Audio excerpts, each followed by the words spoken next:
ਸਤਿਕਾਰਯੋਗ ਅਤੇ ਸਤਿਕਾਰ ਸਰੋਤਿਆਂ ਨੂੰ ਪਿਆਰ ਸਤਿਕਾਰ ਸਹਿਤ ਨਿੱਘੀ ਜਿਹੀ ਸਤਿ ਸ੍ਰੀ ਅਕਾਲ ਸਭ ਨੂੰ ਜੀਆਂ ਨੂੰ ਆਖਦੇ ਹਾਂ। ਸੋ ਤੇ ਪ੍ਰੋਗਰਾਮ ਅਪਡੇਟ ਇਮੀਗ੍ਰੇਸ਼ਨ ਦੇ ਵਿੱਚ ਆਪ ਸਭ ਦਾ ਸਵਾਗਤ ਹੈ। ਯੂਐਸ ਇਮੀਗ੍ਰੇਸ਼ਨ ਦੀਆਂ ਲੇਟੈਸਟ ਅਪਡੇਟਸ ਲੈ ਕੇ ਜਿਹੜੇ ਉਹ ਆਪਾਂ ਹਾਜ਼ਰ ਹੋ ਚੁੱਕੇ ਹਾਂ। ਆਪਣੇ ਨਾਲ ਯੂਐਸ ਇਮੀਗ੍ਰੇਸ਼ਨ ਦੇ ਬਾਰੇ ਗੱਲਬਾਤ ਕਰਨ ਦੇ ਲਈ ਜੁੜ ਚੁੱਕੇ ਨੇ ਬਹੁਤ ਹੀ ਤਜਰਬੇਕਾਰ ਭਰੋਸੇਯੋਗ ਵਕੀਲ ਅਟਰਨੀ ਟਿਰਕੈਣਾ ਜੀ। ਅਟਰਨੀ ਟਿਰਕੈਣਾ ਜੀ, ਜੀ ਆਇਆਂ ਨੂੰ ਸਵਾਗਤ ਹੈ। ਸਤਿ ਸ਼੍ਰੀ ਅਕਾਲ ਜੀ, ਸਵਾਗਤ ਹੈ। ਸਤਿ ਸ਼੍ਰੀ ਅਕਾਲ ਜੀ ਸਾਰਿਆਂ ਨੂੰ।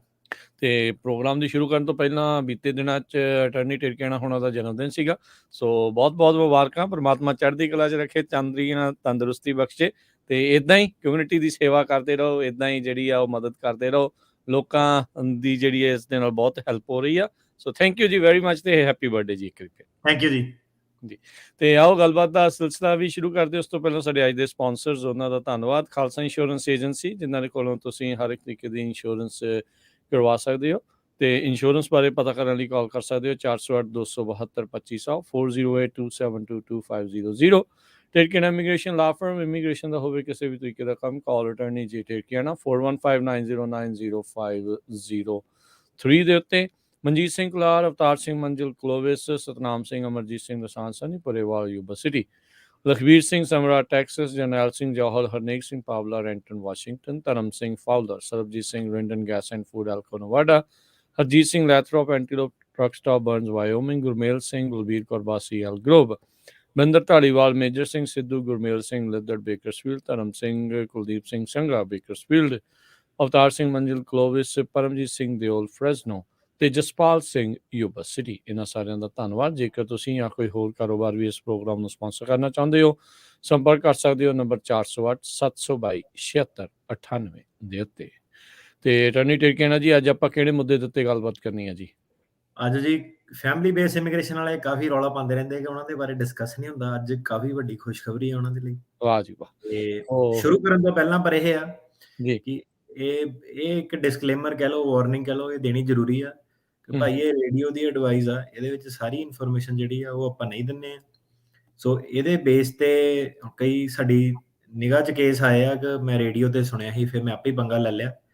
ਜਿਹੜੇ ਤੁਸੀਂ ਆਪੇ ਪੰਗੇ ਲਏ ਉਹ ਤੁਹਾਡੇ ਆ। ਸੋ ਆਪਣੇ ਆਪਣੇ ਵਕੀਲ ਨਾਲ ਜਾ ਕੇ ਸਲਾਹ ਕਰਕੇ ਫਿਰ ਡਿਸਕਸ ਕਰਕੇ ਉਹਦੀ ਸਲਾਹ ਨਾਲ ਕੇਸ ਫਾਈਲ ਕਰੋ। ਇਹ ਨਹੀਂ ਕਿ ਮੈਂ ਰੇਡੀਓ ਤੇ ਸੁਣਿਆ ਤੇ ਮੈਂ ਕੇਸ ਫਾਈਲ ਕਰਤਾ। ਜਾਂ ਹੁਣ ਸਾਨੂੰ ਨਹੀਂ ਪਤਾ ਕਿ ਆਪਾਂ ਬੋਲ ਦਈਦਾ, ਸਾਨੂੰ ਨਹੀਂ ਹੁਣ ਪਤਾ ਕਿ ਤੁਹਾਨੂੰ ਕੀ ਸਮਝ ਲੱਗ ਰਹੀ ਹੈ ਉਹਦੀ, ਕਿੱਦਾਂ ਤੁਸੀਂ ਉਹਨੂੰ ਇੰਟਰਪ੍ਰੇਟ ਕਰਦੇ ਆ। ਸੋ ਆਪ ਨਹੀਂ ਤੁਸੀਂ ਪੰਗਾ ਲੈਣਾ। ਪਰ ਇਹ ਹੈ ਕਿ ਫੈਮਿਲੀ ਵਾਲਿਆਂ ਲਈ ਸਪੈਸ਼ਲੀ ਜਿਹੜੇ ਜਵਾਕ ਜਿਹਨਾਂ ਦੇ ਏਜ ਆਊਟ ਹੋ ਰਹੇ ਸੀ, 21 ਤੋਂ ਉੱਤੇ ਉਮਰ ਹੋ ਜਾਂਦੀ ਆ, ਉਹਨਾਂ ਦੇ ਲਈ ਕਾਫੀ ਵੱਡੀ ਜਿਹੜੀ ਬਾਈਡਨ ਸਰਕਾਰ ਨੇ ਖਬਰ ਕੱਢੀ ਆ। ਜੀ ਜੀ। ਸੋ ਬਿਲਕੁਲ ਆਪਣੇ ਕੋਲ ਕਿੰਨੀਆਂ ਕਾਲਾਂ ਆਉਂਦੀਆਂ ਸੀਗੀਆਂ ਵੀ ਭਾਈ ਨਿਆਣੇ ਦਾ ਇੱਦਾਂ ਹੋ ਗਿਆ, ਉਮਰ ਜਿਹੜੀ ਇਸ ਦੇ ਵਿੱਚ ਆ ਵੀ ਸਾਡਾ ਕੀ ਕਸੂਰ ਸੀਗਾ ਵੀ ਕੋਵਿਡ ਦੇ ਵਿੱਚ ਇਹਨਾਂ ਨੇ ਆਪ ਪ੍ਰੋਸੈਸਿੰਗ ਵਗੈਰਾ ਬੰਦ ਕੀਤੀ ਆ।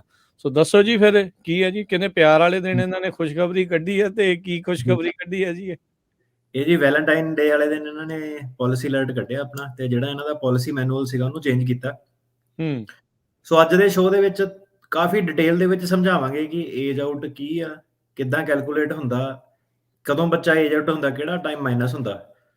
ਠੀਕ ਹੈ। ਇਹਨੂੰ ਸੁਣ ਲਓ। ਜਦੋਂ ਹੁਣ ਤੁਸੀਂ ਦੁਬਾਰਾ ਮੇਰੇ ਤੋਂ ਸਵਾਲ ਪੁੱਛਿਆ, ਮੈਂ ਤੁਹਾਨੂੰ ਆਹੀ ਕਹਿਣਾ, ਵਾਲਾ ਜਿਹੜਾ ਫਰਵਰੀ 18 ਵਾਲਾ ਪ੍ਰੋਗਰਾਮ, ਇਹਨੂੰ ਜਾ ਕੇ ਦੁਬਾਰਾ ਸੁਣੋ। ਇਹ ਬਾਰ-ਬਾਰ ਨਹੀਂ ਆਪਾਂ ਡਿਸਕਸ ਕਰਨਾ ਕਿ ਮੇਰੇ ਜਵਾਕ ਦਾ ਕੀ ਬਣੂ, ਮੇਰੇ ਜਵਾਕ ਦਾ ਕੀ ਬਣੂ। ਸੋੜਾ ਨੇ ਫਰਵਰੀ 14 2023 ਦੇ ਵਿੱਚ ਅਪਡੇਟ ਦਿੱਤਾ ਸੀਗਾ। ਸੋ ਅਪਡੇਟ ਇਹ ਸੀਗਾ ਕਿ ਕਦੋਂ ਬੱਚੇ ਜਿਹੜੇ ਏਜ ਆਊਟ ਹੋ ਜਾਂਦੇ ਆ, ਰਾਈਟ। ਸੋ ਇੱਕ ਉਹਨਾਂ ਨੇ ਪਹਿਲਾਂ ਕੱਟ ਆਫ ਡੇਟ ਰੱਖੀ ਸੀ, ਆਪਾਂ ਸਾਰੀ ਡਿਟੇਲ 'ਚ ਜਾਣਕਾਰੀ ਦੇਵਾਂਗੇ। ਸੋ ਇਹ ਸੀਗਾ ਕਿ ਵੀਜ਼ਾ ਜਿਹੜਾ ਹੈਗਾ, ਇਸ ਮੁੱਦੇ ਤੇ ਬਹਿਸ ਹੋਣੀ ਆ, ਸਲਾਹ ਹੋਈ ਆ ਕਿ ਜਿਹੜਾ ਵੀਜ਼ਾ ਉਹ ਕਦੋਂ ਅਵੇਲੇਬਲ ਹੁੰਦਾ, ਕਿ ਮਤਲਬ ਕਿਹੜੀ ਤਰੀਕ ਨੂੰ ਬੱਚੇ ਦੀ ਏਜ ਜਿਹੜੀ ਆ ਉਹ ਫਰੀਜ਼ ਹੋ ਜਾਂਦੀ ਆ।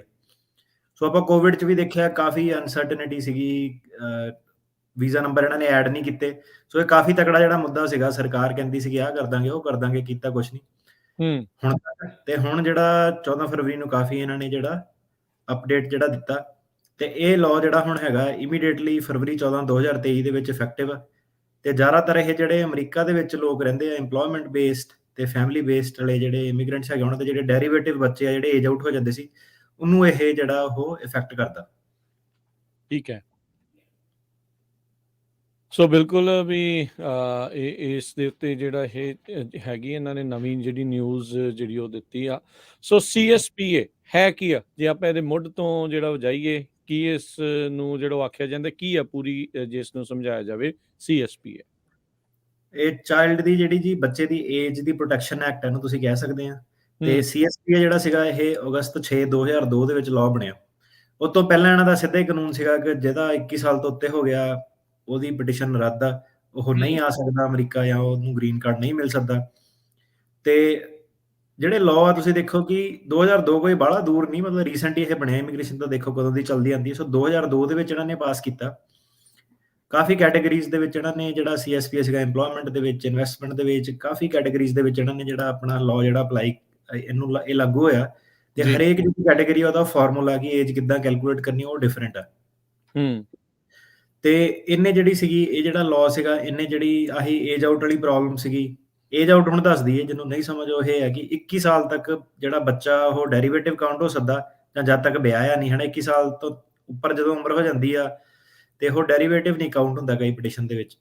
ਸੋ ਉਹਨੂੰ ਕਹਿੰਦੇ ਕਿ ਤੁਹਾਡੀ ਉਮਰ ਹੋ ਗਈ ਹੁਣ, ਏਜ ਆਊਟ, ਤੂੰ ਏਜ ਆਊਟ ਕਰ ਗਿਆ ਕਿ 21 ਸਾਲ ਤੋਂ ਉੱਤੇ ਹੋ ਗਿਆ। ਤੇ ਏਜ ਆਊਟ ਕਰਕੇ ਜਿਹੜੇ ਕਾਫੀ ਬੱਚੇ ਸੀਗੇ ਉਹ ਆ ਨਹੀਂ ਸਕਦੇ ਸੀਗੇ ਉਰੇ, ਜਾਂ ਉਹਨਾਂ ਜਿਹੜੇ ਉਰੇ ਸੀਗੇ ਉਹਨਾਂ ਨੂੰ ਗ੍ਰੀਨ ਕਾਰਡ ਨਹੀਂ ਮਿਲ ਸਕਦਾ ਸੀਗਾ। ਜ਼ਿਆਦਾਤਰ ਇਹ ਤਾਂ ਹੁੰਦਾ ਸੀਗਾ ਕਿਉਂਕਿ ਆਪਾਂ ਦੇਖਿਆ ਕਿ ਕਾਫੀ ਲੈਂਥੀ ਪ੍ਰੋਸੈਸਿੰਗ ਟਾਈਮ ਆ, ਬਹੁਤ ਜ਼ਿਆਦਾ ਡਿਲੇ ਚੱਲਦੀ 10-10 15-15 ਸਾਲ ਦੀ। ਹੂੰ ਤੇ ਕਾਫੀ ਜਵਾਕ ਜਿਹੜੇ ਸੀਗੇ ਹੁਣ, ਹਨਾ, ਤੁਸੀਂ 10ਵੇਂ ਸਾਲ ਤੇ ਜਾ ਕੇ ਕਿਸੇ ਦਾ ਫਾਈਲ ਕੀਤਾ ਉਹ ਏਜ ਆਊਟ ਹੋ ਜਾਂਦਾ ਸੀਗਾ। ਤੇ ਜਿਹੜਾ ਸੀਐਸਪੀਏ ਸੀਗਾ, ਜਿਹੜਾ ਇਹ ਐਕਟ ਇਹਨਾਂ ਨੇ ਪਾਸ ਕੀਤਾ ਸੀਗਾ ਉਦੋਂ 2002 ਦੇ ਵਿੱਚ, ਇਹਨੇ ਆਹੀ ਜਿਹੜੀ ਪ੍ਰੋਬਲਮ ਸੀਗੀ ਇਹਨੂੰ ਫਿਕਸ ਕੀਤਾ। ਕੁਛ ਹੱਦ ਤੱਕ ਇਹਨੇ ਫਿਕਸ ਕੀਤਾ, ਪਰਮਾਨੈਂਟ ਤਾਂ ਫਿਕਸ ਨਹੀਂ ਹੋ ਸਕਦੀ। ਹੁਣ ਜਿਹੜਾ 30 ਸਾਲ ਹੁਣ ਜੇ ਜਵਾਕ ਦੀ ਉਮਰ ਹੋ ਜਾਵੇ ਉਹਦਾ ਕੁਛ ਨਹੀਂ ਕੋਈ ਕਰ ਸਕਦਾ। ਹੂੰ ਤੇ ਸੀਐਸਪੀਏ ਨੇ ਕੋਸ਼ਿਸ਼ ਇੱਕ ਅਟੈਂਪਟ ਕੀਤਾ ਕਿ ਕਈ ਲੋਕਾਂ ਦੀ ਜਿਹੜੀ ਏਜ ਆ ਉਹ ਫਿਕਸ ਹੋਵੇ। ਹੁਣ ਏਜ ਫਿਕਸ ਕਿੱਦਾਂ ਹੁੰਦੀ ਆ? ਉਹ ਇੱਕੋ ਤਰੀਕੇ ਨਾਲ ਹੋ ਸਕਦੀ ਹੈ ਕਿ ਏਜ ਜਿਹੜੀ ਤੁਹਾਡੀ ਆ ਕਦੋਂ ਆਪਾਂ ਫਰੀਜ਼ ਕੀਤੀ ਜਾਵੇਗੀ, ਕਦੋਂ ਆਪਾਂ ਕਹੀਏ ਕਿ ਹੁਣ ਇੱਥੇ ਦੀ ਏਜ ਲੌਕ ਆ, ਇਸ ਤੋਂ ਬਾਅਦ ਜਿੰਨਾ ਵੀ ਡਿਲੇ ਆ ਉਹ ਉਹਨੂੰ ਇਫੈਕਟ ਨਹੀਂ ਕਰੂਗਾ। ਹੂੰ ਸੋ ਇਹਨਾਂ ਨੇ ਜਿਹੜਾ ਕਾਨੂੰਨ ਉਹ ਇਹ ਕੱਢਿਆ ਸੀਗਾ, ਇੱਕ ਤਾਂ ਆਪਾਂ ਦੱਸਿਆ ਸੀਗਾ ਕਿ I-130 ਜਿੰਨੀ ਦੇਰ ਪੈਂਡਿੰਗ ਰਵੇ ਉਹ ਟਾਈਮ ਮਾਈਨਸ ਹੋ ਜਾਂਦਾ ਸੀਗਾ ਤੁਹਾਡਾ। ਤੇ ਉਸ ਤੋਂ ਬਾਅਦ ਵੀ ਪਰ ਹੁਣ ਜੇ ਕਿਸੇ ਨੂੰ 5 ਸਾਲ ਦਾ I-130 ਪੈਂਡਿੰਗ ਰਿਹਾ, 5 ਸਾਲ ਉਹਦੇ ਮਾਈਨਸ ਹੋ ਜਾਣੇ, ਪਰ ਬੱਚੇ ਦੀ ਤਾਂ ਉਮਰ ਫੇਰ ਵੀ ਵੱਧ ਹੀ ਰਹਿਣੀ, ਰਾਈਟ? ਸੋ ਮੁੱਦਾ ਹੁਣ I-130 ਦੀ ਏਜ ਦੇ ਮਾਈਨਸ ਦਾ ਨਹੀਂ ਸੀਗਾ, ਮੁੱਦਾ ਇਹ ਸੀਗਾ ਕਿ ਕਿਹੜੇ ਪੁਆਇੰਟ ਤੇ ਆ ਕੇ ਤੁਸੀਂ ਕਹੋਗੇ ਕਿ ਏਜ ਫਰੀਜ਼ ਇਹਦੀ ਕਰਦੀ ਹੈ, ਕਿ ਮਤਲਬ ਇਹ ਤੋਂ ਬਾਅਦ ਜਿੰਨੀ ਮਰਜ਼ੀ ਡਿਲੇ ਸਾਡੇ ਵੱਲੋਂ ਆ ਫਰਕ ਨਹੀਂ ਪਊਗਾ, ਜਵਾਕ ਦੀ ਉਮਰ ਹੋਰ ਨਹੀਂ ਵਧੂਗੀ। ਸੋ ਇਹਨਾਂ ਨੇ ਕੀ ਕਿਹਾ ਸੀਗਾ, ਸੀਐਸਪੀਏ ਨੇ ਕਿਹਾ ਸੀਗਾ ਕਿ ਜਦੋਂ ਤੁਹਾਨੂੰ ਇੱਕ ਵੀਜ਼ਾ ਨੰਬਰ ਅਵੇਲੇਬਲ ਆ, ਕਿ ਤੁਹਾਡਾ ਅੰਬੈਸੀ ਤੁਹਾਨੂੰ ਕਹਿ ਦਿੰਦੀ ਆ ਕਿ ਤੁਹਾਡਾ ਹੁਣ ਵੀਜ਼ਾ ਨੰਬਰ ਜਿਹੜਾ ਉਹ ਅਵੇਲੇਬਲ ਆ, ਹੁਣ ਤੁਸੀਂ ਆ ਕੇ ਐਪਲੀਕੇਸ਼ਨ ਭਰ ਕੇ ਆਪਣਾ ਵੀਜ਼ਾ ਲੈ ਸਕਦੇ ਆ, ਉਦੋਂ ਤੁਹਾਡੀ ਏਜ ਜਿਹੜੀ ਆ ਉਹ ਫਰੀਜ਼ ਹੋ ਜਾਂਦੀ ਆ ਬਕਾਇਦ। ਪਰ ਇੱਕ ਸ਼ਰਤ ਆ ਕਿ 1 ਸਾਲ ਦੇ ਅੰਦਰ ਅੰਦਰ ਤੁਸੀਂ ਆਪਣੀ ਜਿਹੜੀ ਪਟੀਸ਼ਨ ਉਹ ਫਾਈਲ ਕਰਨੀ ਆ। ਜੀ। ਹੁਣ ਇਹਦੇ ਵਿੱਚ ਕਨਫਿਊਜ਼ਨ ਬੜੀ ਰਹਿੰਦੀ ਸੀਗੀ, ਏਜੰਟ ਊਜੰਟ ਇਹ ਉਹ, ਕਈਆਂ ਨੇ ਕਿਹਾ ਕਿ ਤੁਹਾਨੂੰ ਈਮੇਲ ਆ ਗਈ ਆ, ਆਪਾਂ ਤਾਂ ਐਪਲੀਕੇਸ਼ਨ ਭਰਤੀ ਸੀ, ਫਿਰ ਉਹਨਾਂ ਨੇ ਸਾਨੂੰ ਮਨਾ ਕਰਤਾ। ਉਹਨਾਂ ਦਾ ਤੁਹਾਡੀ ਐਪਲੀਕੇਸ਼ਨ ਭਰੇ ਦੇ ਨਾਲ ਕੋਈ ਲੈਣਾ ਦੇਣਾ ਨਹੀਂ ਹੈਗਾ, ਕਿਉਂਕਿ ਉਹ ਆਪਣਾ ਜਿਹੜਾ ਕੰਮ ਆ ਉਹਨੂੰ ਸਪੀਡ ਅਪ ਕਰਨ ਲਈ ਕਈ ਵਾਰੀ ਕੀ ਆ ਕਿ ਵੀਜ਼ਾ ਨੰਬਰ ਤੁੱਕੇ ਨਾਲ ਵੀ ਉਹ ਕਹਿ ਦਿੰਦੇ ਕਿ ਹੁਣ ਤੁਸੀਂ ਐਪਲੀਕੇਸ਼ਨ ਭਰ ਦਿਓ, ਐਡਵਾਂਸ 'ਚ ਭਰਾ ਲੈਂਦੇ ਸੀਗੇ। ਹੂੰ ਉਹਦੇ ਨਾਲ ਏਜ ਨਹੀਂ ਫਰੀਜ਼ ਹੁੰਦੀ। ਉਹ ਕਹਿੰਦੇ ਕਿ ਜਦੋਂ ਤੁਹਾਡਾ ਸਾਡੇ ਜਿਹੜੇ ਚਾਰਟ ਹੈਗੇ ਆ ਫਾਈਨਲ ਇਲੈਕਸ਼ਨ ਡੇਟ ਦਾ, ਜਿੱਦਾਂ ਚਾਰਟ ਏ ਤੇ ਚਾਰਟ ਬੀ ਆ, ਵੀਜ਼ਾ ਬੁਲੇਟਿਨ ਛਪਦਾ ਹਰੇਕ ਮਹੀਨੇ। ਉਹ ਕਹਿੰਦੇ ਕਿ ਜਦੋਂ ਚਾਰਟ ਏ ਵਾਲਾ ਜਿਹੜਾ ਫਾਈਨਲ ਇਲੈਕਸ਼ਨ ਡੇਟ ਆ, ਉਹ ਜਦੋਂ ਚਾਰਟ ਤੁਹਾਡਾ ਛਪਦਾ ਸੀਗਾ, ਉਹਦੇ ਵਿੱਚ ਜੇ ਤੁਹਾਡੀ ਜਿਹੜੀ ਪ੍ਰਾਇਓਰਟੀ ਡੇਟ ਆ, ਜਿਹੜੀ ਵੀ ਤੁਹਾਡੀ I-130 ਦਾ ਟਾਈਮ ਜਿਹੜਾ ਮਾਈਨਸ ਕਰਕੇ, ਜੇ ਤੁਹਾਡੇ ਜਦੋਂ ਉਹ ਚਾਰਟ ਨੇ ਕਹਿ ਦਿੱਤਾ ਕਿ ਹੁਣ ਤੁਸੀਂ ਵੀਜ਼ਾ ਫਾਈਲ ਕਰ ਸਕਦੇ ਆ, ਉਦੋਂ ਤੁਹਾਡੀ ਏਜ ਫਰੀਜ਼ ਹੋ ਗਈ। ਉਸ ਤੋਂ ਬਾਅਦ ਨਹੀਂ ਮੈਟਰ ਕਰਦਾ ਕਿ ਕਿੰਨੀ ਦੇਰ ਤੁਹਾਡਾ ਐਮਬੈਸੀ ਕਿੰਨਾ ਪ੍ਰੋਸੈਸ ਲੈਂਦੀ, ਕਿੰਨਾ ਟਾਈਮ ਲੱਗਦੀ ਹੈ। ਓਕੇ। ਇਹਦੇ ਵਿੱਚ ਪ੍ਰੋਬਲਮ ਇੱਕੋ ਸੀਗੀ ਕਿ ਉਹਨਾਂ ਨੇ ਬੜੇ ਸਟ੍ਰਿਕਟਲੀ ਕਿਹਾ ਕਿ ਚਾਰਟ ਏ ਜਿਹੜਾ ਹੈਗਾ ਫਾਈਨਲ ਇਲੈਕਸ਼ਨ ਡੇਟ, ਜੀ। ਉਹਦੇ ਵਿੱਚ ਜਿਹੜੀ ਡੇਟ ਆ ਉਹਦੇ ਹਿਸਾਬ ਨਾਲ ਆਪਾਂ ਏਜ ਫਰੀਜ਼ ਕਰਦੇ ਆ। ਹੁਣ ਜਿਹਨਾਂ ਨੂੰ ਇਹ ਨਹੀਂ ਸਮਝ ਆ ਉਹਨਾਂ ਨੂੰ ਥੋੜੀ ਜਿਹੀ ਡਿਟੇਲ 'ਚ ਹੋਰ ਸਮਝਾਉਂਦੇ ਆ ਕਿੱਦਾਂ। ਠੀਕ ਹੈ। ਹਰੇਕ ਕੰਟਰੀ ਦੇ ਪੂਰੇ ਵਰਲਡ ਵਾਈਡ ਉਹਨਾਂ ਨੇ ਇੱਕ ਲਿਮਿਟ ਰੱਖੀ ਹੋਈ ਆ ਗ੍ਰੀਨ ਕਾਰਡ ਦੇ, ਕਿ ਇੰਨੇ ਗ੍ਰੀਨ ਕਾਰਡ ਆਪਾਂ ਦੇਣੇ ਆ। ਸਾਲ ਦੇ। ਉਸ ਤੋਂ ਬਾਅਦ ਇਹਨਾਂ ਨੇ ਲਿਮਿਟ ਰੱਖੀ ਆ ਕਿ ਹਰੇਕ ਕੰਟਰੀ ਨੂੰ 7% ਦਾ ਕੋਟਾ, ਇੰਡੀਆ ਨੂੰ ਵੀ ਸੇਮ ਕੋਟਾ ਵਾ, ਪਾਕਿਸਤਾਨ ਜਿਹੜਾ ਛੋਟਾ ਉਹਨੂੰ ਵੀ ਸੇਮ ਕੋਟਾ, ਨੇਪਾਲ ਜਿਹੜਾ ਉਹ ਤੋਂ ਛੋਟਾ ਉਹਨੂੰ ਵੀ ਸੇਮ ਕੋਟਾ, ਆਈਸਲੈਂਡ ਜਿੱਥੇ ਮੇਰੇ ਖਿਆਲ 10,000 ਤੋਂ ਵੀ ਘੱਟ ਗਿਣਤੀ ਦੇ ਲੋਕ ਨਾਗਰਿਕ, ਉਹਨਾਂ ਦਾ ਵੀ ਸੇਮ ਕੋਟਾ। ਇੰਡੀਆ ਦੇ 2 ਬਿਲੀਅਨ ਉਹਨਾਂ ਦੇ, ਸਾਰਿਆਂ ਦਾ ਸੇਮ ਕੋਟਾ। ਜਿਹੜਾ ਇੰਡੀਆ ਦਾ ਕੋਟਾ ਉਹ ਭਰ ਜਾਂਦਾ ਸੀਗਾ ਓਬਵੀਅਸਲੀ, ਤਾਂ ਕਰਕੇ ਜਿਹੜੀ ਇੰਡੀਆ ਵਾਲੀ ਵੇਟ ਆ ਤੁਸੀਂ ਦੇਖੋ ਕਿ ਉਹ 15-15 ਸਾਲ। ਹੁਣ ਫਿਲੀਪੀਨ, ਮੈਕਸੀਕੋ, ਉਹਨਾਂ ਦੀ ਵੀ ਵੇਟ ਬਹੁਤ ਜ਼ਿਆਦਾ ਜਿਹੜੀ ਸੀ, ਕਿਉਂਕਿ ਲੋਕੀ ਇੱਥੋਂ ਜ਼ਿਆਦਾ ਆਉਣਾ ਚਾਹੁੰਦੇ ਆ। ਜੀ। ਸੋ ਹੁਣ ਇਹ ਜਿਹੜੀ ਵੇਟ ਸੀਗੀ, ਜਦੋਂ ਤੁਸੀਂ ਪਟੀਸ਼ਨ ਫਾਈਲ ਕੀਤੀ, ਮੰਨ ਲਓ ਕਿਸੇ ਨੇ ਜਨਵਰੀ 1 1995 ਦੇ ਵਿੱਚ ਪਟੀਸ਼ਨ ਫਾਈਲ ਕੀਤੀ, ਜਦੋਂ ਉਹਨੇ ਉਹ ਪਟੀਸ਼ਨ ਫਾਈਲ ਕੀਤੀ I-130, ਜਿਹੜੀ ਉਹ ਡੇਟ ਹੈਗੀ ਆ ਉਹ ਬਣ ਜਾਂਦੀ ਆ ਪ੍ਰਾਇਓਰਿਟੀ ਡੇਟ। ਉਹਨੂੰ ਕਹਿੰਦੇ ਆ ਪ੍ਰਾਇਓਰਿਟੀ ਡੇਟ। ਪ੍ਰਾਇਓਰਿਟੀ ਡੇਟ ਦਾ ਮਤਲਬ ਕੀ ਆ, ਤੁਹਾਨੂੰ ਇੱਕ ਤੁਹਾਡਾ ਨੰਬਰ, ਤੁਸੀਂ ਲਾਈਨ ਦੇ ਵਿੱਚ ਲੱਗ ਗਏ, ਹੁਣ ਤੁਹਾਡੀ ਪ੍ਰਾਇਓਰਟੀ ਡੇਟ ਔਨ ਨੰਬਰ ਕਦੋਂ ਆਉਣਾ ਹੈ ਨਾ, ਹੁਣ ਕਿਸੇ ਨੇ 95 ਚ ਫਾਈਲ ਕੀਤੀ, ਕਿਸੇ ਨੇ 2005 ਚ ਫਾਈਲ ਕੀਤੀ, ਕਿਸੇ ਨੇ 2010 ਚ ਫਾਈਲ ਕੀਤੀ, ਰਾਈਟ? ਤਿੰਨੋਂ ਦੀਆਂ ਉਦਾਹਰਨਾਂ ਤੁਹਾਨੂੰ ਦੇ ਦਿੰਦੇ ਆ। ਹੂੰ ਅੱਜ ਦੀ ਡੇਟ ਦੇ ਵਿੱਚ ਮੰਨ ਲਓ 2005 ਚੱਲਦਾ ਪਿਆ ਪ੍ਰਾਇਓਰਟੀ ਡੇਟ ਦਾ। ਹੁਣ ਇਹ ਡੇਟ ਸਾਨੂੰ ਪਤਾ ਕਿੱਦਾਂ ਲੱਗਦੀ ਆ, ਹਰ ਇੱਕ ਮਹੀਨੇ ਜਿਹੜੀ ਇਮੀਗ੍ਰੇਸ਼ਨ ਆ ਆਪਣੀ ਵੈਬਸਾਈਟ ਤੇ ਵੀਜ਼ਾ ਬੁਲੇਟਿਨ ਜਿਹੜਾ ਪਬਲਿਸ਼ ਕਰਦੀ ਹੈ, ਤੁਸੀਂ ਉਹਨੂੰ ਆਪੇ ਗੂਗਲ ਕਰ ਸਕਦੇ ਹੋ, ਤੁਹਾਨੂੰ ਕਿਸੇ ਕੋ ਜਾ ਕੇ ਪੁੱਛਣ ਦੀ ਲੋੜ ਨਹੀਂ ਕਿ ਮੇਰਾ ਟਾਈਮ ਕਿੰਨਾ ਲੱਗੂਗਾ। ਜੀ ਤੁਸੀਂ ਗੂਗਲ ਤੇ ਜਾਓ, ਵੀਜ਼ਾ ਬੁਲੇਟਿਨ ਪਾਓ, ਪਹਿਲੀ ਵੈਬਸਾਈਟ ਖੁੱਲੂਗੀ, ਉਹ ਤੁਹਾਨੂੰ 1 ਮਹੀਨਾ ਪਹਿਲਾਂ ਦੱਸ ਦਿੰਦੇ ਆ ਕਿ ਮਾਰਚ ਦੇ ਵਿੱਚ ਕਿਹੜੀ ਡੇਟ ਦੇ ਕੇਸ ਆਪਾਂ ਐਕਸੈਪਟ ਕਰਨੇ ਆ। ਠੀਕ ਹੈ। ਠੀਕ ਆ। ਸੋ ਇਹ ਜਿਹੜਾ ਵੀਜ਼ਾ ਬੁਲੇਟਿਨ ਛਪਦਾ, ਇਹਦੇ ਵਿੱਚ ਤੁਸੀਂ ਦੇਖੋਗੇ ਕਾਫੀ ਜ਼ਿਆਦਾ ਚਾਰਟ ਬਣੇ ਹੋਏ ਆ ਉਹਨਾਂ ਨੇ। ਸਭ ਤੋਂ ਪਹਿਲਾਂ ਫੈਮਿਲੀ ਬੇਸ ਦਾ ਹੀ ਆਉਂਦਾ, ਹਾਂਜੀ ਤੇ ਤੁਹਾਡੇ ਨਾਲ ਹੀ ਹੁਣ ਖੋਲ ਕੇ ਮੈਂ ਜਿਹੜਾ ਚਾਰਟ ਆ ਤੁਹਾਨੂੰ ਐਕਸਪਲੇਨ ਕਰ ਦਿੰਦਾ ਕਿ ਕਿੱਦਾਂ ਚੱਲਦਾ। ਜਿਹੜੇ ਕੰਪਿਊਟਰ ਤੇ ਬੈਠੇ ਆ, ਖੋਲੋ ਵੀਜ਼ਾ ਬੁਲੇਟਿਨ ਹੁਣੇ। ਸੋ ਕਿਉਂਕਿ ਇਹ ਦੋ ਤਰ੍ਹਾਂ ਦੇ ਚਾਰਟ ਆ ਜਾਂਦੇ, ਇੱਕ ਫਾਈਨਲ ਐਕਸ਼ਨ ਡੇਟ, ਇੱਕ ਡੇਟ ਫॉर ਫਾਈਲਿੰਗ। ਹਾਂਜੀ, ਸੋ ਫਰਵਰੀ ਦਾ ਵੀ ਚਾਰਟ ਇਸ ਵੇਲੇ ਡਿਸਪਲੇ ਹੋ ਰਿਹਾ, ਮਾਰਚ ਦਾ ਵੀ ਡਿਸਪਲੇ ਹੋ ਰਿਹਾ, ਰਾਈਟ? ਜੀ ਤੇ ਸਾਨੂੰ ਪਤਾ ਅੱਜ ਫੈਮਿਲੀ ਬੇਸ ਦਾ ਸਭ ਤੋਂ ਪਹਿਲਾਂ ਉਹਨਾਂ ਨੇ ਇਹੀ ਕੁਐਸਚਨ ਪੁੱਛਣਾ ਕਿ ਚੱਲਦੇ ਕਿਹੜੇ ਚਾਰਟ ਆ। ਸੋ ਪਹਿਲਾਂ ਆ ਗਿਆ final action date. Final action date ਦਾ ਮਤਲਬ ਹੈਗਾ ਕਿ ਜਿਹੜੇ ਐਕਚੁਅਲ ਦੇ ਵਿੱਚ ਲੋਕਾਂ ਦਾ ਗ੍ਰੀਨ ਕਾਰਡ ਵਾਲਾ ਨੰਬਰ ਲਾਈਨ 'ਚ ਜਿਹੜਾ ਨੰਬਰ ਜਿਹਨਾਂ ਦਾ ਆ ਗਿਆ 100% ਆ ਗਿਆ ਜਿਹਨਾਂ ਦਾ। ਠੀਕ ਹੈ। ਜਿਹੜੇ ਭੈਣ ਭਰਾਵਾਂ ਦੇ ਕੇਸ ਆ ਉਹਨਾਂ ਦਾ ਇਹ ਨੰਬਰ ਅੱਜ ਦੀ ਡੇਟ 'ਚ ਸ਼ੋ ਕਰ ਰਿਹਾ ਸਤੰਬਰ 5 2015। ਜੀ ਸੋ ਜਿਹੜੇ ਸਤੰਬਰ 5 2015 ਵਾਲੇ ਆ, ਉਹ ਜਿਹੜਾ ਪੁਰਾਣਾ ਕਾਨੂੰਨ ਆ ਉਹਦੇ ਅਕੋਰਡਿੰਗ ਜਿਹੜੇ ਸਤੰਬਰ 5 2015 ਦੀ ਜਿਹੜੀ ਸੌਰੀ 15 ਸਤੰਬਰ 2005 5 ਤੁਸੀਂ ਤਾਂ ਛਾਲ ਹੀ ਬੜੀ ਮਰਾਤੀ। ਸਾਲ ਵਾਪਸ ਆ ਜਾਓ 15 ਨਹੀਂ ਹੈ ਜੀ 5 15 ਸਤੰਬਰ 2005 ਨੂੰ ਜਿਹਨਾਂ ਦੀ ਪ੍ਰਾਇੋਰਟੀ ਡੇਟ ਆ, ਅੱਜ ਦੀ ਡੇਟ ਮਾਰਚ ਦੇ ਵਿੱਚ ਉਹਨਾਂ ਦੀ ਏਜ ਜਿਹੜੀ ਆ ਉਹ ਫ੍ਰੀਜ਼ ਹੋ ਜਾਂਦੀ ਹੈ। ਮਤਲਬ ਉਹਨਾਂ ਨੂੰ ਹੁਣ ਉਸ ਤੋਂ ਬਾਅਦ ਜਿੰਨਾ ਮਰਜ਼ੀ ਐਮਬੈਸੀ ਟਾਈਮ ਲਵੇ, ਉਹ ਡਿਲੇ ਉਹਨਾਂ ਦਾ ਕਾਊਂਟ ਨਹੀਂ ਹੋਣਾ। ਠੀਕ ਆ। ਹੁਣ ਕੀ ਸੀਗਾ ਕਿ ਪਹਿਲਾਂ ਸਿਰਫ ਇਹ ਇੱਕੋ ਚਾਰਟ ਹੁੰਦਾ ਸੀਗਾ, ਤੇ 2018 ਦੇ ਵਿੱਚ ਇਹਨਾਂ ਨੇ ਲੋਕਾਂ ਦੀ ਥੋੜੀ ਹੈਲਪ ਕਰਨ ਲਈ 2 ਚਾਰਟ ਬਣਾਤੇ। ਇੱਕ ਚਾਰਟ ਬੀ ਬਣਾਤਾ। ਜਿਹੜਾ ਚਾਰਟ ਬੀ ਸੀਗਾ ਉਹ ਹੈਗਾ date for filing. So chart ਇਹ ਹੋ ਗਿਆ ਫਾਈਨਲ ਐਕਸ਼ਨ, ਫਾਈਨਲ ਮਤਲਬ ਤੁਹਾਡਾ ਫਾਈਨਲ ਨੰਬਰ ਲੱਗ ਗਿਆ ਲਾਈਨ 'ਚ। ਜੀ ਡੇਟ ਫॉर ਫਾਈਲਿੰਗ ਜਿਹੜਾ ਚਾਰਟ ਬੀ ਆ, ਚਾਰਟ ਬੀ ਕੀ ਕਹਿੰਦਾ ਵਾ, ਚਾਰਟ ਬੀ ਇਹ ਕਹਿੰਦਾ ਕਿ ਉਹਦੇ ਵਿੱਚ ਜਿਹੜੀ ਡੇਟ ਆ ਉਹ ਥੋੜੀ ਜੀ ਤੇਜ਼ ਚੱਲਦੀ ਆ। ਜਿਹੜਾ ਚਾਰਟ ਬੀ ਆ ਉਹਦੀ ਡੇਟ ਚੱਲ ਰਹੀ ਆ 22 ਫਰਵਰੀ 2006, ਉਹਦੀ ਸੀਗੀ ਸਤੰਬਰ, ਉਹਦੀ ਸਤੰਬਰ 5, ਇਹਦੀ ਫਰਵਰੀ 6। ਉਹਦੇ ਸਤੰਬਰ 15 2005, ਇਹਦੀ 22 ਫਰਵਰੀ 2006। ਜੀ ਹੁਣ ਇਹਦੇ ਵਿੱਚ ਇੱਕ ਘੁੰਡੀ ਸੀਗੀ, ਇਹ 'ਚ ਕਾਫੀ ਲੋਕੀ ਸਾਡੇ ਕੋਲ ਆਉਂਦੇ ਕਿ ਪੈਰਾਲੀਗਲ ਨੇ ਗਲਤੀ ਕਰਤੀ, ਉਹਨੇ ਫਾਈਲ ਕੀਤਾ, ਉਹਨਾਂ ਨੇ ਵਾਪਸ ਭੇਜਤਾ। ਜਿਹੜਾ ਚਾਰਟ ਬੀ ਆ ਉਹ ਹਰੇਕ ਮਹੀਨੇ ਔਨ ਨਹੀਂ ਹੁੰਦਾ। ਤੁਸੀਂ ਕਹ ਲਓ ਕਿ ਹੁਣ ਚਾਰਟ ਏ ਤੇ ਚਾਰਟ ਬੀ ਉਹਨਾਂ ਨੇ ਬਣਾਤੇ। ਚਾਰਟ ਏ ਤੇ ਚਲੋ ਫਾਈਨਲੀ ਹੈ, ਜਦੋਂ ਤੁਸੀਂ ਚਾਰਟ ਏ ਦੇ ਹਿਸਾਬ ਨਾਲ ਤੁਹਾਡੀ ਡੇਟ ਹੈਗੀ, ਤੁਹਾਨੂੰ ਕੋਈ ਰੋਕ ਨਹੀਂ ਸਕਦਾ ਗ੍ਰੀਨ ਕਾਰਡ ਫਾਈਲ ਕਰਨ ਤੋਂ, ਵੀਜ਼ਾ ਫਾਈਲ ਕਰਨ ਤੋਂ। ਜਿਹੜਾ ਚਾਰਟ ਬੀ ਸੀਗਾ ਉਹਦੇ ਵਿੱਚ ਕੀ ਆ ਕਿ ਇਮੀਗ੍ਰੇਸ਼ਨ ਤੁਹਾਨੂੰ ਹਰੇਕ ਮਹੀਨੇ ਦੱਸਦੀ ਸੀਗੀ ਕਿ ਇਸ ਮਹੀਨੇ ਆਪਾਂ ਚਾਰਟ ਏ ਚੋਂ ਡੇਟ ਚੱਕ ਰਹੇ ਹਾਂ ਕਿ ਚਾਰਟ ਬੀ ਚੋਂ ਚੱਕ ਰਹੇ ਹਾਂ, ਰਾਈਟ? ਕਿਉਂਕਿ ਚਾਰਟ ਬੀ ਜਿਹੜਾ ਤੇਜ਼ ਚੱਲਦਾ ਵਾ, ਤੇ ਜਿੱਦਣ ਚਾਰਟ ਬੀ ਦੇ ਵਿੱਚ ਡੇਟ ਉਹਨਾਂ ਨੇ ਇਮੀਗ੍ਰੇਸ਼ਨ ਨੇ ਕਿਹਾ ਕਿ ਆਪਾਂ ਚਾਰਟ ਬੀ ਵਾਲੀ ਚੱਕਦੇ ਆ, ਤਾਂ ਕਾਫੀ ਲੋਕਾਂ ਨੂੰ ਫਾਇਦਾ ਹੋ ਜਾਂਦਾ ਸੀਗਾ। ਜਿਹੜੇ ਅਮਰੀਕਾ ਦੇ ਵਿੱਚ ਲੋਕੀ ਸਪੈਸ਼ਲੀ ਹੈਗੇ ਆ, ਉਹ ਇੱਥੇ 485 ਜਿਹੜਾ ਹੈਗਾ ਐਡਜਸਟਮੈਂਟ ਆਫ ਸਟੇਟਸ, ਉਹ ਫਾਈਲ ਕਰ ਸਕਦੇ ਆ ਗ੍ਰੀਨ ਕਾਰਡ। ਇਹਦੇ ਕਰਕੇ ਕੀ ਸੀਗਾ ਕਿ ਆਪਣੀ ਕਮਿਊਨਿਟੀ 'ਚ ਮਿਸ ਇਨਫੋਰਮੇਸ਼ਨ ਹੈਗੀ, ਉਹਨਾਂ ਨੂੰ ਹੁਣ ਇੰਨਾ ਚਾਰਟ ਏ ਚਾਰਟ ਬੀ ਆ ਸਾਰੀਆਂ ਕੌਣ ਸਮਝਾਵੇ, ਜਿਹੜੇ ਸਮਝਾਉਣ ਵਾਲੇ ਆ ਉਹਨਾਂ ਨੂੰ ਆਪ ਨਹੀਂ ਪਤਾ।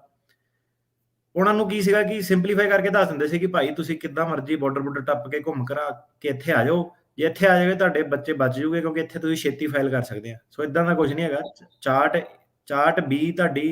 ਚਾਰਟ ਬੀ ਸਿਰਫ ਉਹਨਾਂ ਦੀ ਹੈਲਪ ਕਰਦਾ ਸੀਗਾ ਜਿਹੜੇ ਆਲਰੇਡੀ ਇੱਥੇ ਲੀਗਲ ਤਰੀਕੇ ਨਾਲ ਸੀਗੇ, ਤੇ ਉਹ ਸਾਲ ਕੁ ਜਲਦੀ ਫਾਈਲ ਕਰ ਸਕਦੇ ਸੀਗੇ। ਤੇ ਉਹਨਾਂ ਨੂੰ ਕਈ ਵਾਰੀ ਇਹਦੇ ਕਰਕੇ ਫਾਇਦਾ ਹੋ ਜਾਂਦਾ ਸੀਗਾ ਕਿ ਉਹ ਏਜ ਆਊਟ ਨਹੀਂ ਹੁੰਦੇ ਸੀਗੇ, ਉਹਨਾਂ ਦੇ ਸਾਲ 2 ਸਾਲ ਜਿਹੜੇ ਬਚ ਜਾਂਦੇ ਸੀਗੇ, ਕਿਉਂਕਿ ਐਮਬੈਸੀਆਂ ਦੇ ਵਿੱਚ ਜ਼ਿਆਦਾ ਡਿਲੇ ਆ, ਰਾਈਟ?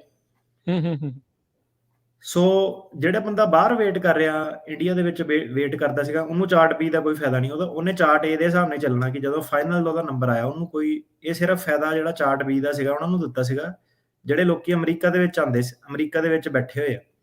ਤਾਂ ਕਰਕੇ ਕੀ ਸੀਗਾ ਕਿ ਆਪਣੀ ਕਮਿਊਨਿਟੀ 'ਚ ਇਨਫੋਰਮੇਸ਼ਨ ਫੈਲ ਗਈ ਕਿ ਭਾਈ ਅਮਰੀਕਾ ਆ ਜਾਓ, ਇੱਥੇ ਤੁਹਾਡਾ ਛੇਤੀ ਫਾਇਦਾ ਹੋ ਜਾਣਾ, ਇੱਥੇ ਦੇ ਕਾਨੂੰਨ ਹੋਰ ਆ। ਸੋ ਕਾਨੂੰਨ ਕੋਈ ਹੋਰ ਨਹੀਂ, ਬਸ ਇੱਕ ਚਾਰਟ ਵੀ ਹੁੰਦਾ ਸੀਗਾ ਜਿਹੜਾ ਤੁਹਾਨੂੰ ਜਲਦੀ ਫਾਈਲ ਕਰਨ ਦੀ ਆਪਸ਼ਨ ਦਿੰਦਾ ਸੀਗਾ। ਠੀਕ ਹੈ।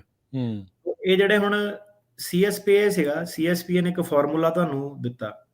CSPA ਨੇ ਤੁਹਾਨੂੰ ਫਾਰਮੂਲਾ ਇਹ ਦਿੱਤਾ ਕਿ ਤੁਸੀਂ ਆਪਣੀ ਜਿਹੜੀ ਹੈਗੀ ਆ ਏਜ ਦੱਸੋ ਕਿ ਵੀਜ਼ਾ ਅਵੇਲੇਬਲ ਜਦੋਂ ਤੁਹਾਨੂੰ ਹੋਇਆ ਚਾਰਟ ਏ ਦੇ ਅਕੋਰਡਿੰਗ, ਜਦੋਂ ਆਪਾਂ ਦੱਸਿਆ ਕਿ ਸਤੰਬਰ 2005 ਆ, ਜੋ ਵੀ ਤੁਹਾਡੀ ਉਮਰ ਆ, ਜੇ ਤੁਹਾਡੀ ਉਮਰ ਮੰਨ ਲਓ 25 ਸਾਲ ਆ, ਸਤੰਬਰ ਉਹਦੇ ਹਿਸਾਬ ਨਾਲ ਕੈਲਕੂਲੇਟ ਕਰੀਏ ਕਿ ਅੱਜ ਦੀ ਡੇਟ ਦੇ ਵਿੱਚ ਜਿਹੜੇ ਸਤੰਬਰ ਵਾਲੇ 25 ਸਾਲ ਦੇ ਹੋ ਗਏ, ਜਵਾਕ 25 ਸਾਲ ਦਾ ਹੋ ਗਿਆ, ਉਹ ਕਹਿੰਦੇ ਕਿ ਜਿਹੜੀ ਤੁਹਾਡੀ ਵੀਜ਼ਾ ਅਵੇਲੇਬਿਲਿਟੀ ਦੀ ਡੇਟ ਹੈ, ਵੀਜ਼ਾ ਅਵੇਲੇਬਿਲਿਟੀ ਦਾ ਮਤਲਬ ਇਹਦੇ ਵਿੱਚ ਕੀ ਹੋਇਆ ਚਾਰਟ ਇਹਦੇ ਵਿੱਚ, ਵੀਜ਼ਾ ਅਵੇਲੇਬਿਲਿਟੀ ਦਾ ਮਤਲਬ ਇਹਦੇ ਵਿੱਚ ਇਹ ਹੋਇਆ ਕਿ ਸਤੰਬਰ 2005, 15 ਸਤੰਬਰ 2005 ਜੀ ਜਿਹਨਾਂ ਦੀ ਉਹ ਡੇਟ, ਜਿਹੜੀ ਉਹ ਡੇਟ ਤੋਂ ਪਹਿਲਾਂ ਵਾਲੀ ਪਟੀਸ਼ਨ ਆ, ਉਹਨਾਂ ਦਾ ਵੀਜ਼ਾ ਨੰਬਰ ਅੱਜ ਦੀ ਡੇਟ 'ਚ ਅਵੇਲੇਬਲ ਆ। ਹੁਣ ਆਪਾਂ ਦੇਖੀਏ ਕਿ ਉਹਦੇ ਵਿੱਚ ਮੰਨ ਲਓ ਕਿ ਕੋਈ ਜਵਾਕ ਆ, ਉਹ 25 ਸਾਲ ਦਾ ਹੋ ਗਿਆ, ਉਹ ਰਾਈਟ ਕਹਿੰਦੇ 25 ਦਾ ਹੈ, ਠੀਕ ਹੈ 25 ਦਾ ਹੋ ਗਿਆ, ਉਹ ਕਹਿੰਦੇ 25 ਚੋਂ ਤੁਸੀਂ ਜਿੰਨਾ ਟਾਈਮ ਤੁਹਾਡੀ I-130 ਪਟੀਸ਼ਨ ਸੀਗੀ ਪੈਂਡਿੰਗ, ਉਹ ਟਾਈਮ ਨੂੰ ਮਾਈਨਸ ਕਰ ਦਿਓ। ਸਬਟ੍ਰੈਕਟ ਮੰਨ ਲਓ ਉਹਦੀ ਪਟੀਸ਼ਨ 5 ਸਾਲ ਪੈਂਡਿੰਗ ਸੀਗੀ, ਉਹ 25 ਚੋਂ 5 ਸਾਲ ਮਾਈਨਸ ਹੋ ਜਾਣੇ, ਤੇ ਜਿਹੜਾ ਬਚਿਆ 20 ਸਾਲ, ਉਹ 20 ਸਾਲ ਹੈਗਾ CSPA ਏਜ, ਮਤਲਬ ਕਿ ਉਹ ਐਡਜਸਟਡ ਏਜ ਆ ਗਈ ਤੁਹਾਡੀ, ਹਨਾ। ਸੋ ਇਹ ਜਿਹੜਾ ਹੁਣ ਫਾਰਮੂਲਾ ਲਾਉਣ ਲਈ, ਪਤਾ ਕਰਨ ਲਈ ਵਕੀਲ ਨੂੰ ਦੋ ਚੀਜ਼ਾਂ ਦੀ ਜਾਣਕਾਰੀ ਚਾਹੀਦੀ ਆ। ਇੱਕ ਤੁਹਾਡੀ ਪ੍ਰਾਇੋਰਟੀ ਡੇਟ, ਕੀ ਤੁਹਾਡੀ ਪਟੀਸ਼ਨ ਕਦੋਂ ਫਾਈਲ ਹੋਈ ਆ। ਫੋਰ ਠੀਕ। ਐਗਜ਼ਾਮਪਲ ਜਿੱਦਾਂ ਆਪਾਂ ਦੱਸਿਆ ਕਿ ਕਿਸੇ ਦੀ ਹੁਣ 15 ਸਤੰਬਰ 2005 ਦੇ ਵਿੱਚ ਫਾਈਲ ਹੋਈ ਸੀਗੀ, ਜਾਂ ਉਸ ਤੋਂ ਪਹਿਲਾਂ ਵੀ ਜਿਹੜੇ ਉਸ ਤੋਂ ਪਹਿਲਾਂ ਵਾਲੇ ਆ ਸਾਰੇ, ਰਾਈਟ, ਉਹ ਜੀ। ਹੁਣ ਮਾਰਚ ਦੇ ਵਿੱਚ ਆਪਣਾ ਜਿਹੜਾ ਕੇਸ ਆ ਉਹ ਫਾਈਲ ਕਰ ਸਕਦੇ ਆ, ਉਹਨਾਂ ਦਾ ਵੀਜ਼ਾ ਜਿਹੜਾ ਅਵੇਲੇਬਲ ਹੋ ਗਿਆ, ਕਿਉਂਕਿ ਚਾਰਟ ਨੇ ਸਾਨੂੰ ਦੱਸਿਆ ਕਿ ਵੀਜ਼ਾ ਇਹਨਾਂ ਦਾ ਅਵੇਲੇਬਲ ਆ। ਸੋ ਉਹ ਵੀਜ਼ਾ ਅਵੇਲੇਬਿਲਿਟੀ ਦੇ ਟਾਈਮ ਜਿਹੜੇ ਤਾਂ 21 ਸਾਲ ਤੋਂ ਛੋਟੇ ਆ, ਉਹ ਸਿੱਧੇ ਆ ਜਾਣੇ, ਜਿਹੜੇ 21 ਸਾਲ ਤੋਂ ਉੱਪਰ ਹੋ ਗਏ ਉਹਨਾਂ ਨੇ ਇਹ ਬੈਨੀਫਿਟ ਦਿੱਤਾ ਸੀਗਾ ਕਿ ਜਿਹੜਾ ਟਾਈਮ ਤੁਹਾਡੀ I-130 ਪੈਂਡਿੰਗ ਆ, ਉਹ ਆਪਾਂ ਮਾਈਨਸ ਹੋ ਜਾਣਾ। ਹੁਣ ਲੋਕਾਂ ਨੂੰ ਚੱਕਰ ਇਹ ਹੈ ਕਿ ਮਾਈਨਸ ਤਾਂ ਹੋ ਜਾਣਾ, I-130 ਜੋ ਮਾਈਨਸ ਤਾਂ ਹੋ ਜਾਣਾ, ਮਾਈਨਸ ਕਰੀਏ ਕਦੋਂ ਕਰੀਏ, ਹਨਾ। ਸੋ ਤਾਂ ਕਰਕੇ ਜਿਹੜਾ ਚਾਰਟ A ਸੀਗਾ ਉਹ ਰੈਲੇਵੈਂਟ ਸੀਗਾ, ਠੀਕ ਹੈ।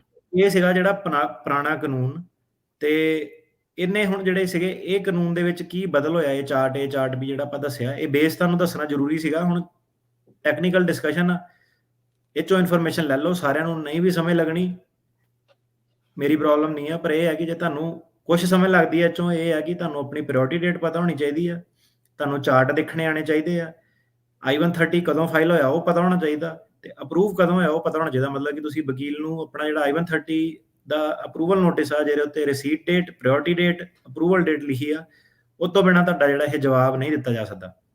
ਠੀਕ ਆ, ਠੀਕ ਆ। ਸੋ ਇਹ ਤਿੰਨ ਚੀਜ਼ਾਂ ਜਿਹੜੀਆਂ ਆ, ਉਹ 3-4 ਚੀਜ਼ਾਂ ਜਿਹੜੀਆਂ ਪਤਾ ਹੋਣੀਆਂ ਚਾਹੀਦੀਆਂ, ਰਿਸੀਟ date, priority date, approval date, ਤੇ ਜਿਹੜਾ ਚਾਰਟ A ਦੇ ਵਿੱਚ ਪ੍ਰਾਇੋਰਟੀ ਜਿਹੜੀ ਆਈ ਹੈਗੀ ਆ, ਫਾਈਨਲ ਐਕਸ਼ਨ ਡੇਟ ਜਿਹੜੀ ਆ, ਉਹਦਾ ਪਤਾ ਹੋਣਾ ਚਾਹੀਦਾ ਆ।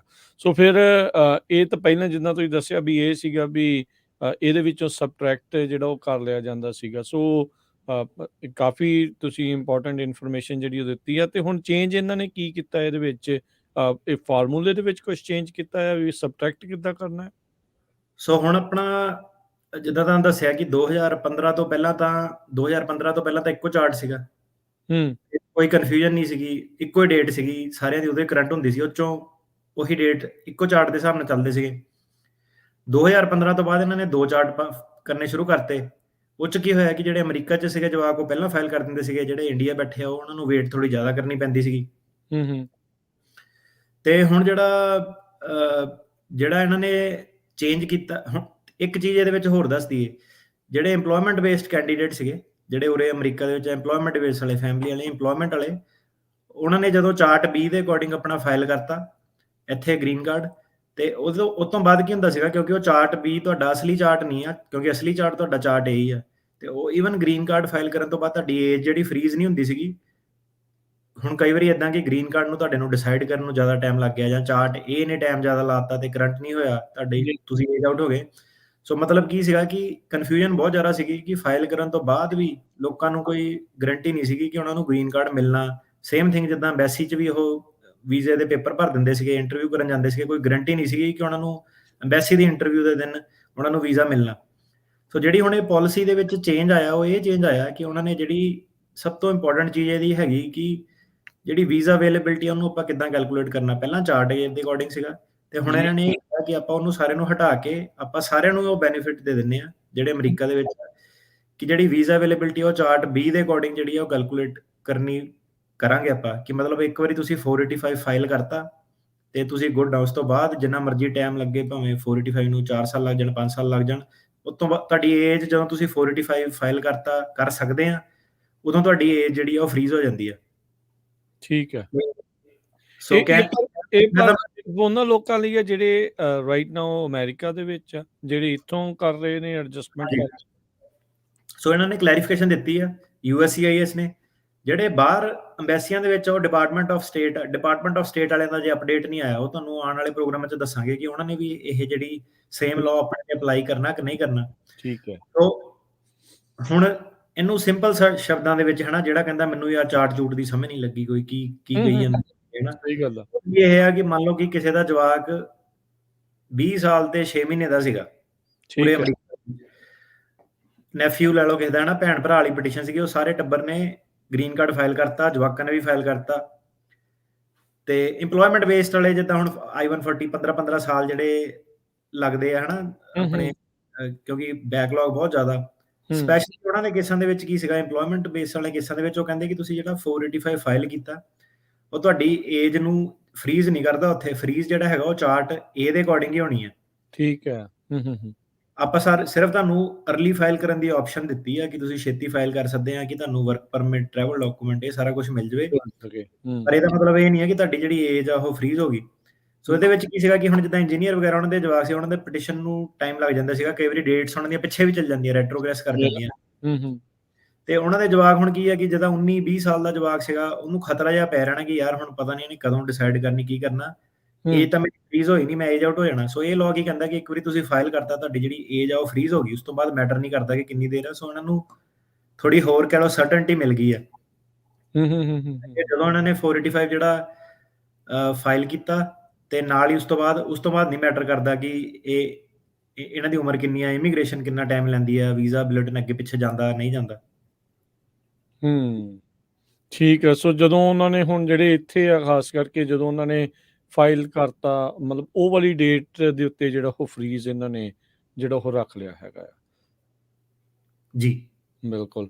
ਸੋ ਪਰ ਇੱਥੇ ਇਹ ਆਪਾਂ ਕਲੀਅਰ ਕਰਦੇ ਜਾਈਏ, ਜਿਹੜੇ ਉੱਥੇ ਨੇ ਉਹਨਾਂ ਦਾ ਅਜੇ ਚਾਰਟ ਏ ਦੇ ਹਿਸਾਬ ਦੇ ਨਾਲ ਹੀ ਹੈ, ਰਾਈਟ? ਉਹ ਉਹਨਾਂ ਦੀ ਜਿਹੜੀ CSPA ਉਹ ਅਜੇ ਵੀ ਚਾਰਟ ਏ ਦੇ ਹਿਸਾਬ ਦੇ ਨਾਲ ਆ, ਜਿਹੜੇ ਅਜੇ ਵੀ ਉੱਥੇ ਬਾਹਰ ਇੰਡੀਆ 'ਚ ਬੈਠੇ ਜਿਹੜੇ ਵੇਟ ਕਰ ਰਹੇ, ਕਿਉਂਕਿ ਉਹਦਾ ਡਿਪਾਰਟਮੈਂਟ ਆਫ ਸਟੇਟ ਦੇ ਥੱਲੇ ਆਂਦਾ। ਠੀਕ ਹੈ। ਉਹਨਾਂ ਨੇ ਜਿਹੜਾ ਇਹ ਕਾਨੂੰਨ ਆ ਉਹ ਅਫਰਮ ਨਹੀਂ ਕੀਤਾ।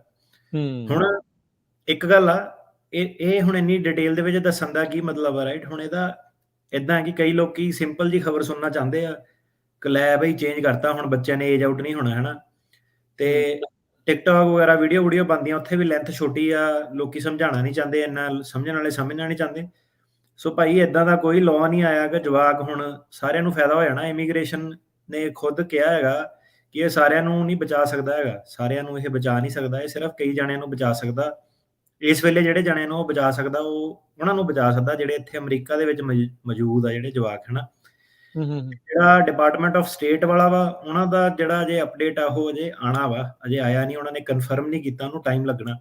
ਸੋ ਤੁਸੀਂ ਕੀ ਆ ਕਿ ਦੇਖੋਗੇ ਕਿ ਜਿੱਦਾਂ ਆਪਾਂ ਪ੍ਰੋਗਰਾਮ ਕਰਦੇ ਨਾ, ਉਸ ਤੋਂ ਬਾਅਦ ਉਹਨੂੰ ਸਿੰਪਲੀਫਾਈ ਕਰਕੇ, ਛੋਟਾ ਕਰਕੇ ਦੱਸਦਾ ਕਿ ਆਹ ਅਪਡੇਟ ਆ ਗਿਆ ਜੀ, ਸਾਨੂੰ ਕੰਟੈਕਟ ਕਰੋ, ਏਦਾਂ ਕਰੋ, ਉੱਦਾਂ ਕਰੋ। ਸੋ ਏਦਾਂ ਕੁਝ ਨਹੀਂ ਹੋਇਆ। ਇਹ ਇੱਕ ਟੈਕਨੀਕਲ ਜਿਹੜਾ ਉਹਨਾਂ ਨੇ ਅਪਡੇਟ ਦਿੱਤਾ ਵਾ, ਤੇ ਜਿਹਨਾਂ ਦੇ ਜਵਾਕ ਉਰੇ ਆਏ ਆ, ਉਹਨਾਂ ਨੂੰ ਪਤਾ ਕਿ ਇਹਦਾ ਕੀ ਮੈਣਾ ਰੱਖਦਾ, ਹਨਾ। ਤੇ ਜਿਹੜੇ ਇੰਡੀਆ ਦੇ ਵਿੱਚ ਵੇਟ ਕਰਦੇ ਆ, ਤੁਹਾਨੂੰ ਅਜੇ ਥੋੜੀ ਜਿਹੀ ਹੋਰ ਵੇਟ ਕਰਨੀ ਪੈਣੀ ਹੈ, ਜਦ ਤੱਕ ਡਿਪਾਰਟਮੈਂਟ ਆਫ ਸਟੇਟ ਕਨਫਰਮ ਨਹੀਂ ਕਰਦਾ ਕਿ ਉਹਨਾਂ ਨੇ ਵੀ ਅਪਲਾਈ ਕਰਨਾ ਕਿ ਨਹੀਂ ਕਰਨਾ। ਜੀ।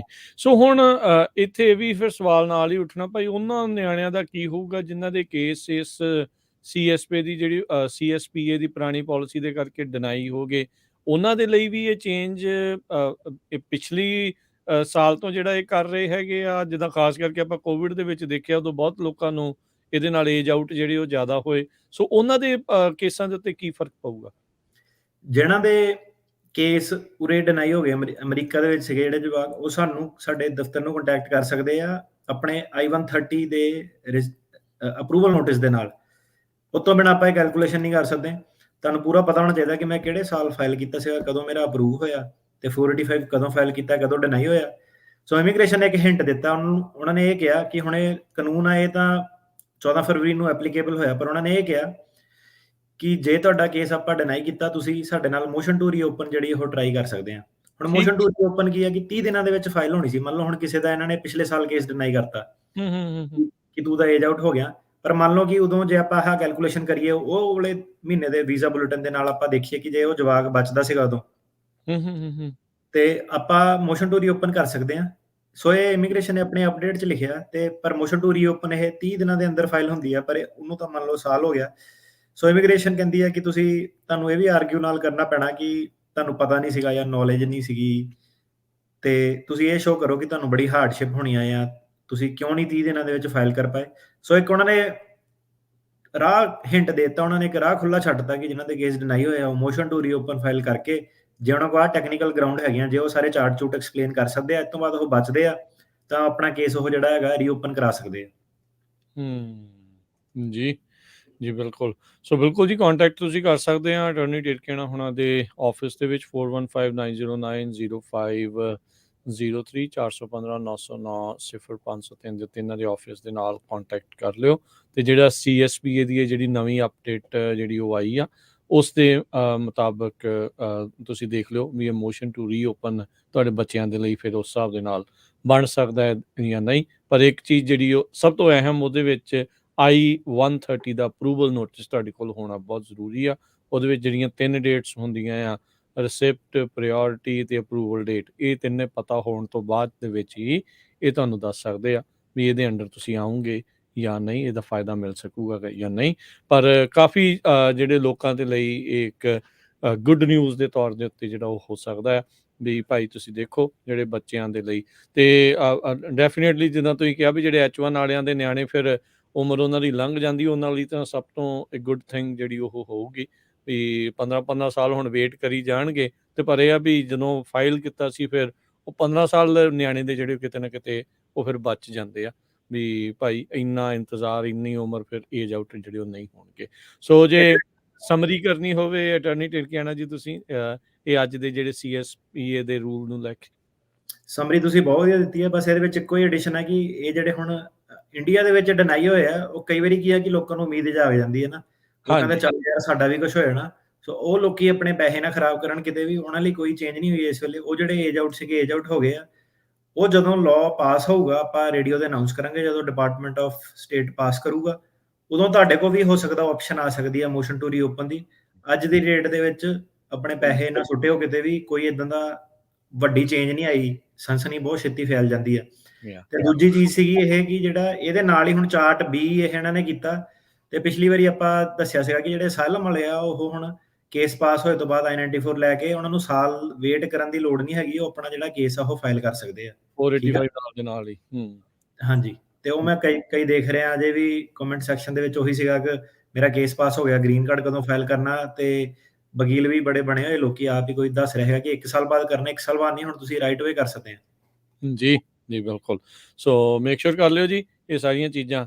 ਤੇ ਭਾਈ ਜਿਨ੍ਹਾਂ ਨੇ ਵਿੱਚੋਂ ਕਲਿੱਪ ਕੱਢਣੇ, ਆਹ ਚੀਜ਼ ਜ਼ਰੂਰ ਦੱਸ ਦਿਓ ਵੀ ਇੰਡੀਆ ਵਾਲਿਆਂ ਵਾਸਤੇ ਇਹ ਕਾਨੂੰਨ ਨਹੀਂ ਲਾਗੂ ਹੋਇਆ। ਜਿਹੜੇ ਸਿਰਫ ਅਮਰੀਕਾ ਦੇ ਵਿੱਚ ਬੈਠੇ ਜਿਨ੍ਹਾਂ ਨੇ ਫਾਈਲ ਕੀਤਾ ਆ, ਉਹਨਾਂ ਦੇ ਲਈ ਇਹ ਜਿਹੜਾ CSPA ਦਾ ਨਵਾਂ ਫਾਰਮੂਲਾ ਆਇਆ ਆ। ਜਦੋਂ ਜਿਹੜਾ ਡਿਪਾਰਟਮੈਂਟ ਆਫ ਸਟੇਟ ਬਲਿੰਕਨ ਹੋਣੀ ਕਹਿਣਗੇ ਵੀ ਹਾਂ ਵੀ ਅਸੀਂ ਵੀ ਇੱਥੇ ਮੋਹਰ ਲਾਉਂਦੇ ਆ, ਫਿਰ ਇੰਡੀਆ ਵਾਲਿਆਂ ਦੇ ਲਈ ਇਹ ਖੁਸ਼ਖਬਰੀ ਜਿਹੜੀ ਹੋ ਸਕਦੀ ਆ। ਹਾਲ ਦੀ ਘੜੀ ਨਹੀਂ ਆ, ਉਹ ਇੰਤਜ਼ਾਰ ਕਰਿਓ। ਅਸੀਂ ਤੁਹਾਨੂੰ ਆਪ ਹੀ ਜਿਹੜਾ ਉਹ ਦੱਸ ਦੇਵਾਂਗੇ, ਕਿਉਂਕਿ ਅਸੀਂ ਵੀ ਚਾਹੁੰਦੇ ਹਾਂ ਵੀ ਭਾਈ ਸਾਰਿਆਂ ਦੇ ਨਿਆਣੇ ਇੱਕ ਦੂਜੇ ਪਹੁੰਚਣ। ਫਿਰ ਨਹੀਂ ਤਾਂ ਫਿਰ ਬੰਦਾ ਪੁੱਛਦਾ ਵੀ ਭਾਈ ਅਡਾਪਟ ਕਰੀਏ, ਕਿੱਦਾਂ ਕਰੀਏ, ਕਿਵੇਂ ਹੋਵੇ। ਸੋ ਪਰਿਵਾਰ ਇਕੱਠੇ ਰਹਿਣ, ਇਹ ਤਾਂ ਸਾਰਿਆਂ ਦੀ ਇਹੀ ਇੱਛਾ ਹੁੰਦੀ ਆ। ਤੇ ਹੋਪਫੁਲੀ ਜਿਹੜਾ ਸਟੇਟ ਡਿਪਾਰਟਮੈਂਟ ਆ ਉਹ ਵੀ ਜਿਹੜੇ ਬਾਹਰ ਬੈਠੇ ਇੰਤਜ਼ਾਰ ਕਰ ਰਹੇ ਆ, ਉਹਨਾਂ ਦੇ ਲਈ ਵੀ ਇਸ ਫਾਰਮੂਲੇ ਨੂੰ ਚੇਂਜ ਕਰਨ ਤਾਂ ਜੋ ਫਾਇਦਾ ਹੋਵੇ। ਤੇ ਹੁਣ ਆਪਾਂ ਲੈਂਦੇ ਹਾਂ ਇੱਥੇ ਇੱਕ ਬ੍ਰੇਕ, ਤੇ ਬ੍ਰੇਕ ਤੋਂ ਬਾਅਦ ਦੇ ਵਿੱਚ ਆਪਾਂ ਵਾਪਸ ਆਵਾਂਗੇ, ਤੁਹਾਡੇ ਸਵਾਲ ਜਵਾਬ ਜਿਹੜੇ ਉਹ ਲਵਾਂਗੇ। ਕਾਲ ਕਰਨ ਦੇ ਲਈ ਹੁਣ ਤੁਸੀਂ ਸਟੂਡੀਓ ਦੇ ਵਿੱਚ ਚੱਕੋ ਫੋਨ ਤੇ ਮਿਲਾਓ ਨੰਬਰ 408272 4082725200। ਇਸ ਨੰਬਰ ਦੇ ਉੱਤੇ ਕਾਲ ਕਰਕੇ ਤੁਸੀਂ ਆਪਣੇ ਸਵਾਲ ਅਟਾਰਨੀ ਟਿਰਕੇਣਾ ਜੀ ਨੂੰ ਪੁੱਛ ਸਕਦੇ ਆ। ਤੇ ਮਿਲਦੇ ਆ ਜੀ ਫਿਰ ਇੱਕ ਬ੍ਰੇਕ ਤੋਂ ਬਾਅਦ 'ਚ।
ਪੰਜਾਬੀ ਰੇਡੀਓ USA ਸੁਣ ਰਹੇ ਸਾਰੇ ਹੀ ਮਾਣਯੋਗ ਅਤੇ ਸਤਿਕਾਰ ਸਰੋਤਿਆਂ ਨੂੰ ਇੱਕ ਵਾਰੀ ਫਿਰ ਜੀ ਆਇਆਂ ਨੂੰ ਸਵਾਗਤ ਹੈ। ਸਤਿ ਸ਼੍ਰੀ ਅਕਾਲ। ਸੋ ਤੇ ਪ੍ਰੋਗਰਾਮ ਅਪਡੇਟ ਇਮੀਗ੍ਰੇਸ਼ਨ ਚੱਲ ਰਿਹਾ ਆ। ਮੈਂ ਦੇ ਨਾਲ ਜੁੜ ਚੁੱਕੇ ਨੇ ਅਟਾਰਨੀ ਜੇ ਟਿਰਕਿਆਣਾ ਜੀ। ਅਟਾਰਨੀ ਟਿਰਕਿਆਣਾ ਜੀ, ਸਵਾਗਤ ਹੈ ਇੱਕ ਵਾਰੀ ਫਿਰ। ਸਤਿ ਸ਼੍ਰੀ ਅਕਾਲ ਜੀ। ਸਤਿ ਸ਼੍ਰੀ ਅਕਾਲ ਜੀ।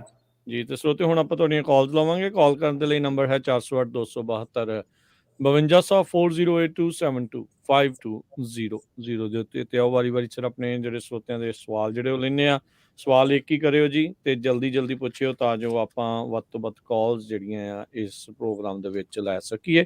ਤੇ ਕੋਸ਼ਿਸ਼ ਕਰਿਓ ਵੀ ਸਵਾਲ ਜਿਹੜੇ ਆ ਉਹ ਸਾਰਿਆਂ ਦੇ ਲਈ ਹੈਲਪਫੁਲ ਵਾਲੇ ਜਿਹੜੇ ਵੀ ਉਹ ਵੀ ਨਾਲ ਜਿਹੜੇ ਉਹ ਹੋਣ। ਮਨਦੀਪ ਜੀ, ਸਤਿ ਸ਼੍ਰੀ ਅਕਾਲ। ਹਾਂਜੀ ਭਾਈ, ਸਤਿ ਸ਼੍ਰੀ ਅਕਾਲ ਜੀ। ਜੀ ਹਾਂਜੀ ਭਾਈ, ਮੈਂ ਤਾਂ ਪੁੱਛਣਾ, ਮੇਰੇ ਪਿਛਲੇ ਸਾਲ ਕੇਸ ਅਪਰੂਵ ਹੋਇਆ ਸੀਗਾ। ਮੇਰੀ ਵਾਈਫ ਤੇ 2 ਬੱਚੇ ਆ, ਇੰਡੀਆ ਵਾ। ਇੱਥੋਂ ਕੇਸ ਅਪਰੂਵ ਹੋ ਗਿਆ ਤਾਂ ਨੈਸ਼ਨਲ ਵੀਜ਼ਾ ਸੈਂਟਰ ਵਿੱਚ ਕੇਸ ਨਿਊ ਦਿੱਲੀ ਪਹੁੰਚਿਆ। ਕਿੰਨਾ ਕੁ ਟਾਈਮ ਲੱਗ ਜੂ ਜੀ ਉੱਥੇ? 730 ਫਾਈਲ ਕੀਤਾ ਸੀਗਾ ਤੁਸੀਂ? ਹਾਂਜੀ 730 ਮੇਰਾ ਜੀ ਅਸਾਈਲਮ ਗ੍ਰੀਨ ਉਹ ਅਪਰੂਵ ਹੋਇਆ ਸੀਗਾ ਜੀ। ਹਾਂਜੀ ਤੁਸੀਂ 730 ਦੇ ਥਰੂ ਕੀਤਾ ਕਿ ਗ੍ਰੀਨ ਕਾਰਡ ਦੇ ਥਰੂ ਕੀਤਾ? ਨਹੀਂ, I-730। ਹਾਂਜੀ, ਇੱਕ ਵਾਰੀ NVC ਪਹੁੰਚ ਗਿਆ ਤਾਂ ਉਹਨਾਂ ਦੇ 6 ਮਹੀਨੇ ਤੋਂ 12 ਮਹੀਨੇ ਦੇ ਵਿੱਚ ਨੰਬਰ ਆ ਜਾਣਾ ਚਾਹੀਦਾ। ਬਾਕੀ ਹੁਣ ਏਦਾਂ ਕਿ ਆਣਾ ਨੰਬਰ ਏਦਾਂ ਹੀ ਆ, ਜਿਹੜੀ ਉਹਨਾਂ ਦੀ ਆਪਣੀ ਵੇਟਿੰਗ ਲਾਈਨ ਚੱਲਦੀ ਆ। ਹੁਣ ਆਪਾਂ ਇਹ ਨਹੀਂ ਕਹਿ ਸਕਦੇ ਕਿ ਤੁਹਾਡੇ ਤੋਂ ਪਹਿਲਾਂ ਕਿੰਨੇ ਕੇਸ ਆ। ਠੀਕ, ਸਾਲ ਲੱਗ ਜਾਣਾ ਜੀ? ਲੱਗ ਸਕਦਾ ਜੀ, ਬਿਲਕੁਲ ਈਜ਼ੀਲੀ ਲੱਗ ਸਕਦਾ ਭਾਜੀ। ਉਹਦਾ ਜੇ ਗ੍ਰੀਨ ਕਾਰਡ ਵਾਲੇ ਜਿਹੜੇ ਹੈਗੇ ਆ ਸਿਟੀਜ਼ਨ ਵਾਲੇ, ਉਹ ਵੀ ਵੇਟ ਕਰ ਰਹੇ ਆ, ਟਾਈਮ ਲੱਗ ਸਕਦਾ ਜੀ। ਸੰਦੀਪ ਜੀ, ਸਤਿ ਸ਼੍ਰੀ ਅਕਾਲ। ਹੈਲੋ, ਸਤਿ ਸ਼੍ਰੀ ਅਕਾਲ ਵੀਰ ਜੀ। ਸਤਿ ਸ਼੍ਰੀ ਅਕਾਲ ਜੀ। ਹਾਂਜੀ, ਮੇਰਾ ਕੁਐਸਚਨ ਹੈਗਾ ਕਿ ਮੇਰੇ ਹਸਬੈਂਡ ਬਾਰੇ ਮੈਂ ਪੁੱਛਣਾ ਚਾਹੁੰਦੀ ਹਾਂ। ਉਹ ਜਿੱਦਾਂ ਉਹਨਾਂ ਦਾ ਅਸਾਈਲਮ ਦੇ ਬੇਸ ਤੇ 2018 ਚ ਉਹਨਾਂ ਦਾ ਗ੍ਰੀਨ ਕਾਰਡ ਅਪਰੂਵ ਹੋਇਆ ਸੀਗਾ। ਉਸ ਟਾਈਮ ਸਾਡਾ ਜਿੱਦਾਂ ਮੈਰਿਜ ਹੋ ਗਈ ਸੀ, ਪਰ ਕੋਈ ਪੇਪਰ ਨਹੀਂ ਲੱਗਾ ਉਹਨਾਂ ਦੇ ਨਾਲ, ਪਰ ਉਹਨਾਂ ਨੇ ਸਾਡਾ ਮੈਰਿਜ ਸਰਟੀਫਿਕੇਟ ਦੇਖਿਆ ਸੀਗਾ। ਤੇ ਕੀ ਗੱਲ, ਉਹ ਹੁਣ ਆਪਣਾ ਸਿਟੀਜ਼ਨਸ਼ਿਪ ਅਪਲਾਈ ਕਰ ਸਕਦੇ ਆ? ਤੇ ਕਿਹੜੇ ਬੇਸ ਤੇ ਠੀਕ ਰਹੂਗਾ ਸਟੇਟਸ ਸਾਡਾ, ਮੈਰਿਜ ਦੇ ਬੇਸ ਤੇ ਜਾਂ ਅਸਾਈਲਮ ਦੇ ਬੇਸ ਤੇ ਸਿਟੀਜ਼ਨਸ਼ਿਪ? ਤੁਸੀਂ ਸਿਟੀਜ਼ਨ ਆ? ਹਾਂਜੀ, ਮੈਂ ਸਿਟੀਜ਼ਨ ਵੀਰ ਜੀ। ਨਹੀਂ, ਉਹ 2018 ਚ ਜੇ ਹੋਇਆ 5 ਸਾਲ ਤਾਂ ਹੋ ਹੀ ਗਏ। ਹਾਂਜੀ, ਤੇ ਫਿਰ ਉਹਨਾਂ ਨੂੰ ਜਿੱਦਾਂ ਅਸਾਈਲਮ ਦੇ ਬੇਸ ਤੇ ਕਰ ਸਕਦੇ ਆ ਗ੍ਰੀਨ ਕਾਰਡ ਜਿਹੜਾ ਮਿਲਿਆ ਹੈ, ਤਾਂ ਉਹਨਾਂ ਨੂੰ ਤਾਂ ਉਸੇ ਪ੍ਰੂਫ ਤਾਂ ਉਹਨਾਂ ਦਾ ਅਸਾਈਲਮ ਦੇ ਬੇਸ ਤੇ ਹੋਇਆ ਗ੍ਰੀਨ ਕਾਰਡ ਉਹਨਾਂ ਕੋਲ ਇੱਕ ਹੀ ਹੈ। ਹਾਂਜੀ, ਉਹ ਆਪਣਾ ਸਿਟੀਜ਼ਨਸ਼ਿਪ ਤੁਹਾਡੇ ਬੇਸ ਤੇ ਅਪਲਾਈ ਕਰ ਸਕਦੇ ਆ। ਮੈਰਿਜ ਦੇ ਬੇਸ ਤੇ ਸਿਟੀਜ਼ਨ 3 ਸਾਲ ਬਾਅਦ ਅਪਲਾਈ ਕਰ ਸਕਦੇ ਆ। ਰੂਲ ਇਹ ਆ ਕਿ ਜਿਹੜਾ ਬੰਦਾ ਵਿਆਹਿਆ ਵਾ US ਸਿਟੀਜ਼ਨ ਦੇ ਨਾਲ, 3 ਸਾਲ ਗ੍ਰੀਨ ਕਾਰਡ ਤੋਂ ਬਾਅਦ ਉਹ ਨੈਚੁਰਲ ਛੇਤੀ ਹੋ ਸਕਦਾ ਵਾ। ਸੋ ਉਹ ਭਾਵੇਂ ਅਸਾਈਲਮ ਦੇ ਬੇਸ ਤੇ ਗ੍ਰੀਨ ਕਾਰਡ ਮਿਲਿਆ, ਉਹ ਤੁਹਾਡੇ ਬੇਸ ਤੇ ਸਿਟੀਜ਼ਨਸ਼ਿਪ ਅਪਲਾਈ ਕਰ ਸਕਦੇ ਆ ਜੀ। ਓਕੇ, ਉਹਨਾਂ ਦਾ ਜਿੱਦਾਂ ਸਟੇਟਸ ਹੁਣ ਚੇਂਜ ਹੋ ਸਕਦਾ ਵੀ ਉਹ ਮੇਰੇ ਬੇਸ ਤੇ ਕਰ ਸਕਦੇ ਅਪਲਾਈ, ਰਾਈਟ ਜੀ। ਇਹਦੇ ਵਿੱਚ ਕਲੀਅਰ ਕਰ ਦੇਣਾ, ਜੇ ਗ੍ਰੀਨ ਕਾਰਡ ਉਹਨਾਂ ਕੋਲ ਹੈਗਾ ਵਾ, 3 ਸਾਲ ਉਹਨਾਂ ਦੇ ਹੋ ਗਏ ਆ, ਤੇ ਉਹ ਸਿਟੀਜ਼ਨਸ਼ਿਪ ਅਪਲਾਈ ਕਰ ਸਕਦੇ ਆ। ਈਵਨ ਜੇ ਨਾ ਵੀ ਵਿਆਹ ਹੋਇਆ ਹੁੰਦਾ, ਉਹਨਾਂ ਨੂੰ 5 ਸਾਲ ਹੋ ਗਏ ਆ। ਜੇ ਮੰਨ ਲਓ ਵੀ 2018 ਦਾ ਵਿਆਹ 3 ਸਾਲ ਹੋਣੇ ਚਾਹੀਦੇ ਆ ਵਿਆਹ ਨੂੰ। ਨਹੀਂ, ਉਹ ਜਦੋਂ ਅਸਾਈਲਮ ਦੇ ਪਾਸ ਹੋਇਆ ਨੂੰ ਉਹਨਾਂ ਨੇ 2018 ਦਾ ਹੋਇਆ ਆ, ਸੋ 5 ਸਾਲ ਹੋ ਗਏ ਆ। ਸੋ ਉਸ ਬੇਸ ਤੇ ਵੀ ਹੋ ਸਕਦਾ ਹੈ ਕਿ ਨਹੀਂ? ਗ੍ਰੀਨ ਕਾਰਡ ਮਿਲੇ ਨੂੰ 3 ਸਾਲ ਹੋਣੇ ਚਾਹੀਦੇ ਆ। ਵਿਆਹ ਨੂੰ US ਸਿਟੀਜ਼ਨ ਦੇ ਨਾਲ 3 ਸਾਲ ਹੋਣੇ ਚਾਹੀਦੇ ਆ। ਜਿਹੜਾ ਸਿਟੀਜ਼ਨ ਸਪਾਊਸ ਆ, ਉਹ 3 ਸਾਲ ਤੋਂ US ਸਿਟੀਜ਼ਨ ਹੋਣੀ ਚਾਹੀਦੀ। ਹਰੇਕ ਚੀਜ਼ ਦੇ 3 ਸਾਲ ਹੋਣੇ ਚਾਹੀਦੇ ਆ। ਠੀਕ ਹੈ, ਓਕੇ, ਦੋਨੋਂ ਚੀਜ਼ਾਂ ਦੇ। ਠੀਕ ਹੈ ਜੀ, ਓਕੇ ਜੀ। ਤੇ ਅਗਲੇ ਆਪਣੇ ਕਾਲਰ ਨੇ ਕੁਲਦੀਪ ਜੀ, ਸਤਿ ਸ਼੍ਰੀ ਅਕਾਲ। ਸਤਿ ਸ਼੍ਰੀ ਅਕਾਲ ਜੀ। ਜੀ ਸਰ, ਨਾ ਮੇਰੀ ਬੇਟੀ ਨੇ ਆਪਦੇ ਭਰਾ ਦਾ ਅਪਲਾਈ ਕੀਤਾ ਸੀ 2016 ਦੇ ਵਿੱਚ ਕੇਸ, ਤੇ ਉਹਨਾਂ ਦੇ ਬੱਚੇ ਬਾਅਦ ਚ ਹੋਏ ਆ। ਤੇ ਕਿੰਨੇ ਚਿਰ ਬਾਅਦ ਅਸੀਂ ਉਹ ਬੱਚਿਆਂ ਦਾ ਵੀ ਅਪਲਾਈ ਕਰਨਾ ਜ਼ਰੂਰੀ ਹੁੰਦਾ, ਇਹ ਪੁੱਛਣਾ ਸੀਗਾ। ਭਰਾ ਭੈਣ ਦਾ ਅਪਲਾਈ ਕੀਤਾ ਹੈਗਾ, ਬੱਚੇ ਤੁਸੀਂ ਐਡ ਕਰਾ ਸਕਦੇ ਹੋ। ਹੁਣੇ ਲੈਟਰ ਪਾ ਦਿਓ ਇਮੀਗ੍ਰੇਸ਼ਨ ਨੂੰ, ਤੇ ਬਰਥ ਸਰਟੀਫਿਕੇਟ ਵਗੈਰਾ ਭੇਜ ਦਿਓ। ਕਿੰਨੇ ਪੀਰੀਅਡ ਦੇ ਵਿੱਚ ਪਾਉਣੀ ਚਾਹੀਦੀ? ਸਾਡੀ ਬੇਟੀ 6 ਸਾਲ ਦੀ ਹੋ ਗਈ ਮੁੜ ਕੇ। ਇਹ ਤਾਂ ਕੋਈ ਰਿਕੁਆਇਰਮੈਂਟ ਨਹੀਂ ਹੈਗੀ ਐਸ ਸੱਚ। ਮਤਲਬ ਜਦੋਂ ਤੁਹਾਡਾ ਆਪਣਾ ਕੀ ਕਹਿੰਦੇ ਆ ਵੀਜ਼ਾ ਨੰਬਰ, ਜਦੋਂ ਉਹਨਾਂ ਦਾ ਵੀਜ਼ਾ ਨੰਬਰ ਜਦੋਂ ਅਵੇਲੇਬਲ ਹੁੰਦਾ, ਉਦੋਂ ਹੀ ਪਤਾ ਲੱਗਦਾ ਕਿ ਬੱਚੇ ਕੌਣ ਆ, ਕਿੰਨੇ ਬੱਚੇ ਹੋਰ ਐਡ ਹੋਏ ਆ, ਰਾਈਟ। ਸੋ ਇਹ ਕੋਈ ਐਸ ਸੱਚ ਰਿਕੁਆਇਰਮੈਂਟ ਨਹੀਂ ਹੈਗੀ ਕਦੋਂ ਐਡ ਕਰਨਾ। ਜਦੋਂ ਇਹਦੀ ਫਾਈਨਲ ਡੈਡਲਾਈਨ ਹੀ ਬਸ ਇਹਦੀ ਹੈਗੀ ਹੈ ਕਿ ਜਦੋਂ ਤੁਸੀਂ ਵੀਜ਼ਾ ਅਪਲਾਈ ਕਰਨਾ ਉਦੋਂ ਸਾਰੇ ਬੱਚੇ ਤੁਸੀਂ ਐਡ ਕਰ ਸਕਦੇ ਹੋ। ਠੀਕ ਤੇ ਸਰ ਉਹਦੀ ਸਰਟੀਫਿਕੇਟ ਬਰਥ ਸਰਟੀਫਿਕੇਟ ਲਵਾਂਗੇ, ਹੋਰ ਕਾਗਜ਼ ਤੇ ਲੱਗਣੇ ਨਾਲ ਉਹਨਾਂ ਦੇ? ਨਹੀਂ, ਡੀਐਨਏ ਵਗੈਰਾ ਵਾਲਾ ਤਾਂ ਨਹੀਂ ਨਾ ਚਾਹੀਦਾ ਹੁੰਦਾ, ਕੱਲਾ birth certificate is fine. Birth certificate ਤੇ ਲੈਟਰ ਲਿਖ ਕੇ ਲਾ ਦਿਓ। ਠੀਕ ਹੈ ਜੀ। ਗੁਰਪ੍ਰੀਤ ਜੀ। ਭਾਜੀ ਹਾਂਜੀ, ਸਤਿ ਸ਼੍ਰੀ ਅਕਾਲ ਜੀ। ਭਾਜੀ ਮੇਰਾ ਕੁਐਸਚਨ ਇਹ ਸੀਗਾ ਕਿ ਮੇਰਾ ਅਸਾਈਲਮ ਗ੍ਰਾਂਟਡ ਹੋਇਆ ਭਾਜੀ ਅਕਤੂਬਰ 2022 ਦੇ ਵਿੱਚ, ਜੀ ਪਰ ਮੈਂ ਆਪਣੇ ਅਟਰਨੀ ਨਾਲ ਗੱਲ ਕਰ ਰਿਹਾ, ਮੈਂ ਭਾਜੀ ਦਾ ਸ਼ੋਅ ਦੇਖਦਾ ਰਹਿਣਾ ਤੇ ਭਾਜੀ ਕਹਿੰਦੇ ਤੁਸੀਂ ਆਪਣਾ ਕਰ ਸਕਦੇ ਹੋ, ਫਾਈਲ ਕਰ ਸਕਦੇ ਹੋ ਗ੍ਰੀਨ ਕਾਰਡ। ਤੇ ਮੈਂ ਹੁਣ ਕਮੈਂਟ ਵੀ ਕਰ ਰਿਹਾ ਸੀਗਾ ਇਹਨਾਂ ਦੇ ਲਾਈਵ ਤੇ ਉੱਤੇ ਕਈ ਬੰਦੇ ਕਹੀ ਜਾ ਰਹੇ ਆ ਕਿ ਨਹੀਂ, ਜਿਹੜਾ ਇਸ ਸਾਲ ਜਿੰਨਾ ਦਾ ਹੋਇਆ ਵਾ 2023 ਚ ਉਹ ਕਰ ਦੱਸ ਅਟਾਰਨੀ ਟੇਡ ਕਹਿਣਾ ਜੀ। ਉਹੀ ਦੱਸਿਆ ਕਿ ਜਿਹੜਾ ਲਾਅ ਸੀਗਾ ਉਹਨਾਂ ਨੇ ਇਮੀਗ੍ਰੇਸ਼ਨ ਨੇ ਇੰਟਰਪ੍ਰੀਟ ਕੀਤਾ ਹੁਣ ਉਹਨੂੰ ਇਸ ਹਿਸਾਬ ਨਾਲ ਕਿ ਜਿਹੜਾ ਤੁਹਾਡਾ 1 ਸਾਲ ਆ, ਜਦੋਂ ਆਪਾਂ ਕੇਸ ਨੂੰ ਡਿਸਾਈਡ ਕਰਨੇ ਆ ਤਦ ਤੱਕ 1 ਸਾਲ ਹੋਣਾ ਚਾਹੀਦਾ।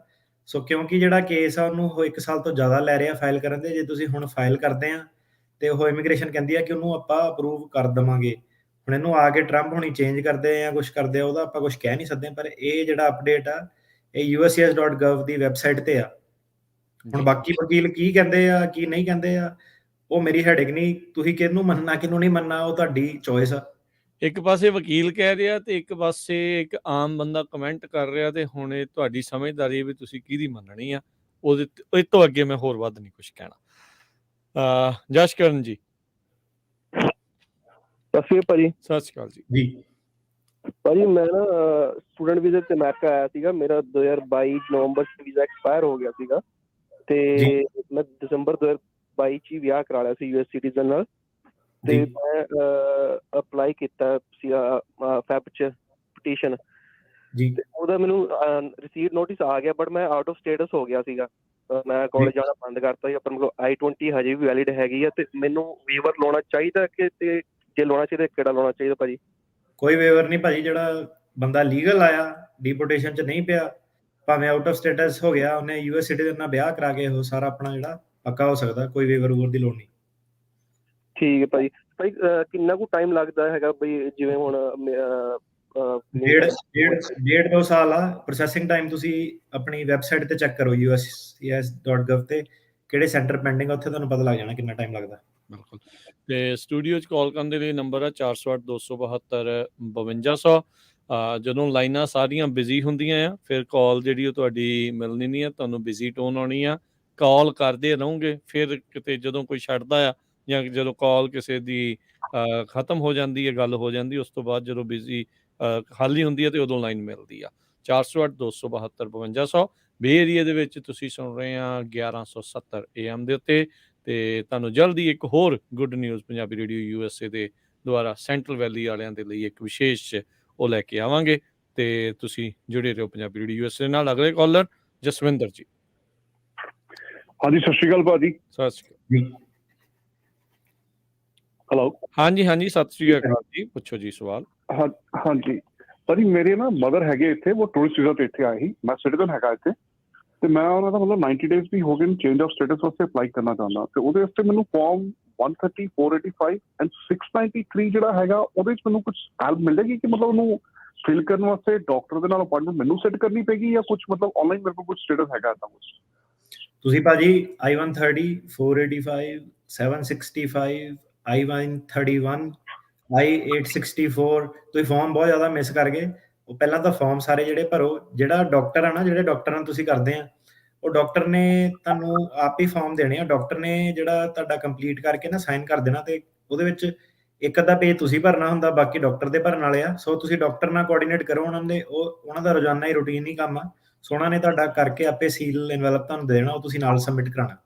ਜੀ ਭਾਜੀ ਮੈਨੂੰ ਇੱਕ ਚੀਜ਼ ਦੱਸੋ ਕਿ ਆਪਣੇ ਫਾਰਮ ਤੁਸੀਂ ਕਿਹੜੇ ਦੱਸੇ? 485, 765? ਮੈਂ ਦੁਬਾਰਾ ਬੋਲ ਦੇਣਾ, ਇਹਨੂੰ ਰਿਮਾਈਂਡ ਕਰਕੇ ਸੁਣਿਓ ਭਾਜੀ, ਜਨਤਾ ਦਾ ਨਾ ਟਾਈਮ ਖਰਾਬ ਕਰੋ।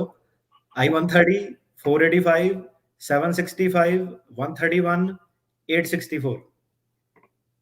ਠੀਕ ਹੈ ਜੀ, ਧੰਨਵਾਦ ਜੀ।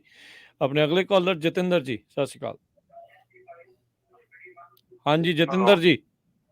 ਹਾਂਜੀ ਸਰ ਜੀ, ਸਤਿ ਸ਼੍ਰੀ ਅਕਾਲ ਜੀ। ਜੀ ਭਾਜੀ ਰੇਡੀਓ ਬੰਦ ਕਰੋ ਮਗਰੋਂ ਜਰਾ। ਹਾਂਜੀ ਸਰ ਜੀ, ਮੈਂ ਆਪਣੇ ਬੱਚਿਆਂ ਦਾ ਅਪਲਾਈ ਕੀਤਾ ਹੈਗਾ, ਉਹਨਾਂ ਦਾ ਨੈਸ਼ਨਲ ਵੀਜ਼ਾ ਸੈਂਟਰ ਤੇ ਕੇਸ ਚਲਾ ਗਿਆ। ਜੀ ਹੈਲੋ, ਹਾਂਜੀ ਹਾਂਜੀ ਮੇਰਾ ਪੁੱਛੋ ਜੀ। ਰੇਡੀਓ ਬੰਦ ਕਰਦੇ ਯਾਰ ਮੋਰੇ ਦੀ। ਅਗਸਤ 22 ਵਿੱਚ ਉਹ ਨੈਸ਼ਨਲ ਵੀਜ਼ਾ ਸੈਂਟਰ ਕੋਲ ਚਲਾ ਗਿਆ। ਮੇਰੇ ਬੇਟੀ ਦੀ ਉਮਰ ਜਿਹੜੀ ਹੈ 22 ਹੋਣ ਦੇ 21 ਦੇ ਨੇੜੇ ਹੋਣ ਤੇ ਹੈ। ਉਹਦਾ ਕੋਈ ਆਬਜੈਕਸ਼ਨ ਤਾਂ ਨਹੀਂ? ਯਾਰ ਅੱਜ ਸਾਰਾ ਤਾਂ ਇਹੀ ਸ਼ੋਅ ਤੇ ਡਿਸਕਸ ਕਰਕੇ ਹਟੇ ਆ ਪੂਰਾ 1 ਘੰਟਾ ਲਾ ਕੇ। ਇਹ ਦੁਬਾਰਾ ਸੁਣੋ ਭਾਜੀ ਤੁਸੀਂ। ਹਾਂ, ਸ਼ੋਅ ਅੱਜ ਦਾ ਦੁਬਾਰਾ ਸੁਣਿਓ। CSPA ਦੇ ਉੱਤੇ ਪੂਰੀ ਗੱਲ ਕੀਤੀ ਆ। ਤੇ ਨਾਲ ਹੀ ਭਾਈ ਜਿਹੜੇ ਨਾ ਜਦੋਂ ਤੁਸੀਂ ਸਵਾਲ ਕਰਦੇ ਹੁੰਦੇ ਆ, ਸਾਰਿਆਂ ਨੂੰ ਬੇਨਤੀ ਆ ਸ਼ੋਅ ਨਾ ਸਾਰਾ ਸੁਣ ਲਿਆ ਕਰੋ। ਕਈ ਵਾਰੀ ਤੁਹਾਡੇ ਸਵਾਲ ਦਾ ਜਵਾਬ ਪਹਿਲਾਂ ਹੀ ਦੇ ਦਿੱਤਾ ਗਿਆ ਹੁੰਦਾ ਆ। ਆਪਾਂ ਕੀ ਕਰਦੇ ਆ, ਕਈ ਵਾਰੀ ਕਾਲ ਕਰਨ ਵਾਲੇ ਵੀ ਯਾਰ ਜਦੋਂ ਮੈਂ ਕਾਲ ਕਰਾਂ ਮੈਨੂੰ ਉਦੋਂ ਹੀ ਉਸੇ ਵੇਲੇ ਜਿਹੜਾ ਉਹ ਆਨਸਰ ਮਿਲੇ ਤੇ ਮੈਨੂੰ ਕੋਈ ਬਹੁਤੀ ਮਿਹਨਤ ਜਿਹੜੀ ਉਹ ਨਾ ਕਰਨੀ ਪਵੇ। ਨਹੀਂ, ਤੁਹਾਡਾ ਆਪਣਾ ਕੰਮ ਆ ਤੇ ਤੁਹਾਨੂੰ ਥੋੜੀ ਜਿਹੀ ਮਿਹਨਤ ਤਾਂ ਕਰਨੀ ਪੈਣੀ ਹੈ। ਸ਼ੋਅ ਸਾਰਾ ਜਿਹੜਾ ਆ ਉਹ ਪਲੀਜ਼ ਸੁਣਿਆ ਕਰੋ। ਤੇ ਅੱਜ ਦਾ ਪ੍ਰੋਗਰਾਮ ਜਤਿੰਦਰ ਜੀ ਸੁਣ ਲਿਓ ਮੁੜ ਕੇ ਸਾਰਾ। CSPA ਦੀ ਬਿਲਕੁਲ ਨਵੀਂ ਜਿਹੜੀ ਅਪਡੇਟਸ ਆ ਉਹ ਉਸ ਦੇ ਵਿੱਚ ਦੱਸੀਆਂ ਗਈਆਂ ਆ, ਕਿਉਂਕਿ ਹੁਣ ਥੋੜੇ ਸਮੇਂ 'ਚ ਉਹਨੂੰ ਸਮਝਾਉਣਾ ਔਖਾ। 1 ਘੰਟਾ ਲਾ ਕੇ ਸਮਝਾਇਆ ਆ। ਸ਼ਮਸ਼ੇਰ ਜੀ। ਹਾਂਜੀ ਸਰ, ਸਤਿ ਸ਼੍ਰੀ ਅਕਾਲ ਜੀ। ਸਤਿ ਸ਼੍ਰੀ ਅਕਾਲ ਜੀ। ਹਾਂਜੀ ਸਰ, ਮੇਰਾ ਕੁਐਸਚਨ ਇਹ ਹੈ ਕਿ ਸਰ ਜਿੱਦਾਂ ਅਟਰਨੀ ਮੋਸਟਲੀ ਨਾ ਮੇਰਾ ਫਰੈਂਡ ਆ, ਉਹਨੂੰ ਅਟਰਨੀ ਨੇ ਫਾਈਨਲ ਹੀਅਰਿੰਗ ਤੋਂ ਨਾ ਪਹਿਲਾਂ ਉਹਦੇ 3-4 ਵਾਰ ਦੇ ਵਿੱਚ ਨਾ ਬਾਇਓਮੈਟ੍ਰਿਕ ਅਪਡੇਟ ਕਰਵਾਏ ਹੋਏ ਆ। ਤੇ ਸਰ ਜਿੱਦਾਂ ਮੇਰੀ ਹੁਣ ਫਾਈਨਲ ਹੀਅਰਿੰਗ ਆਉਣ ਵਾਲੀ ਆ, ਮੇਰੇ ਅਟਰਨੀ ਨੇ ਇਦਾਂ ਦਾ ਮੈਨੂੰ ਕੁਝ ਨਹੀਂ ਕਿਹਾ। ਉਹ ਨੈਸੈਸਰੀ ਹੁੰਦੇ ਆ, ਜ਼ਰੂਰੀ ਹੁੰਦੇ ਆ ਬਾਇਓਮੈਟ੍ਰਿਕ ਅਪਡੇਟ ਕਰਵਾਉਣੇ ਜਾ ਕੇ? ਸਰ ਤੁਹਾਡੇ ਜੇ ਪਿਛਲੇ 4 ਸਾਲਾਂ ਦੇ ਵਿੱਚ ਬਾਇਓਮੈਟ੍ਰਿਕਸ ਹੋਏ ਆ ਤੇ ਟੈਨਸ਼ਨ ਦੀ ਲੋੜ ਨਹੀਂ। ਹਾਂਜੀ ਸਰ, ਹੋਏ ਆ ਜੀ ਪਿਛਲੇ 4 ਸਾਲ। ਬਸ ਠੀਕ ਆ। ਉਹਦੇ ਵਿੱਚ ਨਾ ਜਿਹੜਾ ਡਿਊਟੀ ਅਟਰਨੀ ਹੁੰਦਾ ਉਹਨੂੰ ਤੁਸੀਂ ਆਪਣਾ ਈਮੇਲ ਕਰਕੇ ਜਿਹੜਾ ਤੁਹਾਡਾ ਵਕੀਲ ਆ ਪੁੱਛ ਸਕਦਾ ਕਿ ਬਾਇਓਮੈਟ੍ਰਿਕਸ ਕਰੰਟ ਹੈਗੇ ਕਿ ਨਹੀਂ ਕਰੰਟ ਹੈਗੇ। ਠੀਕ ਹੈ। ਕਿਹਨੂੰ ਪੁੱਛ ਸਕਦੇ ਆ? ਅਟਰਨੀ ਜਿਹੜਾ ਸਰਕਾਰੀ ਵਕੀਲ ਆ, ਸਰਕਾਰੀ ਵਕੀਲ ਉਹਨੂੰ ਪੁੱਛ ਸਕਦੇ ਆ। ਹਾਂਜੀ ਠੀਕ ਆ। ਹੁਣ ਜੇ 4 ਸਾਲਾਂ 'ਚ ਹੋਏ ਹੁਣ ਤਾਂ ਉਹ ਇਹਦੇ ਵਿੱਚ ਦੱਸ ਦਈਏ ਸਾਡਾ ਇੱਕ ਐਲਏ ਦਾ ਕੇਸ ਸੀਗਾ। ਆਪਾਂ ਬਾਇਓਮੈਟ੍ਰਿਕਸ ਕੀਤੇ ਸੀਗੇ, ਇਮੀਗ੍ਰੇਸ਼ਨ ਨੇ ਡਿਲੇ ਕਰਤਾ। ਜਿਹੜੇ ਭਾਜੀ ਕਹਿ ਰਹੇ ਨਾ ਉਹ ਬੰਦੇ ਦੀ ਤਰੀਕ ਬਹੁਤ ਛੇਤੀ ਇਹਨਾਂ ਨੇ ਦੇ ਦਿੱਤੀ, ਜਿੱਦਾਂ ਬਾਰਡਰ ਤੋਂ ਟੱਪਦੇ 4 ਮਹੀਨੇ ਦੇ ਵਿੱਚ ਹੀ ਤਰੀਕ ਦੇ ਦਿੱਤੀ। ਤੇ ਜੱਜ ਨੂੰ ਆਪਾਂ ਕਾਫੀ ਕੁਝ ਕਿਹਾ ਕਿ ਭਾਈ ਆਪਣਾ ਜਿਹੜਾ ਸੀਗਾ ਇਹਨੇ ਕਰਤਾ ਕੇਸ, ਉਹ ਕਰਤਾ 1 ਮਹੀਨੇ 'ਚ ਕੇਸ ਲਾਤਾ। ਵਕੀਲ ਦੇ ਨਾਲ ਕੋਆਰਡੀਨੇਟ ਕਰਨਾ ਔਖਾ ਸੀਗਾ, ਡਾਕੂਮੈਂਟ ਬਣਾਉਣੇ ਔਖੇ ਸੀਗੇ। ਤੇ ਜੱਜ ਨੇ ਸਿੱਧੇ ਕਿਹਾ ਸੀ ਕਿ ਮੇਰੀ ਆਹ ਡੈਡਲਾਈਨ ਸੀਗੀ ਕਿ 1 ਮਹੀਨੇ ਪਹਿਲਾਂ ਹੋਣੇ ਚਾਹੀਦੇ ਆ ਤੇ ਤੁਸੀਂ ਤੁਹਾਡੀ ਜ਼ਿੰਮੇਵਾਰੀ ਬਣਦੀ ਆ। ਉਹ ਜਿਹੜਾ ਕੇਸ ਸੀਗਾ ਉਹਨਾਂ ਦਾ ਡਿਸਮਿਸ ਕਰਤਾ। ਉਹ ਕਹਿੰਦਾ ਬਾਇਓਮੈਟ੍ਰਿਕ ਕਰਾ ਕੇ ਲਿਆਓ, ਫਿਰ ਦੁਬਾਰਾ ਮੋਸ਼ਨ ਟੂ ਰੀਓਪਨ ਕਰੋ। ਸੋ ਜਿਹੜਾ ਬਾਇਓਮੈਟ੍ਰਿਕ ਵਾਲਾ ਇਸ਼ੂ ਆ ਨਾ, ਸੈਨ ਫਰਾਂਸਿਸਕੋ ਦੇ ਵਿੱਚ ਤਾਂ ਕੋਈ ਪ੍ਰੋਬਲਮ ਨਹੀਂ।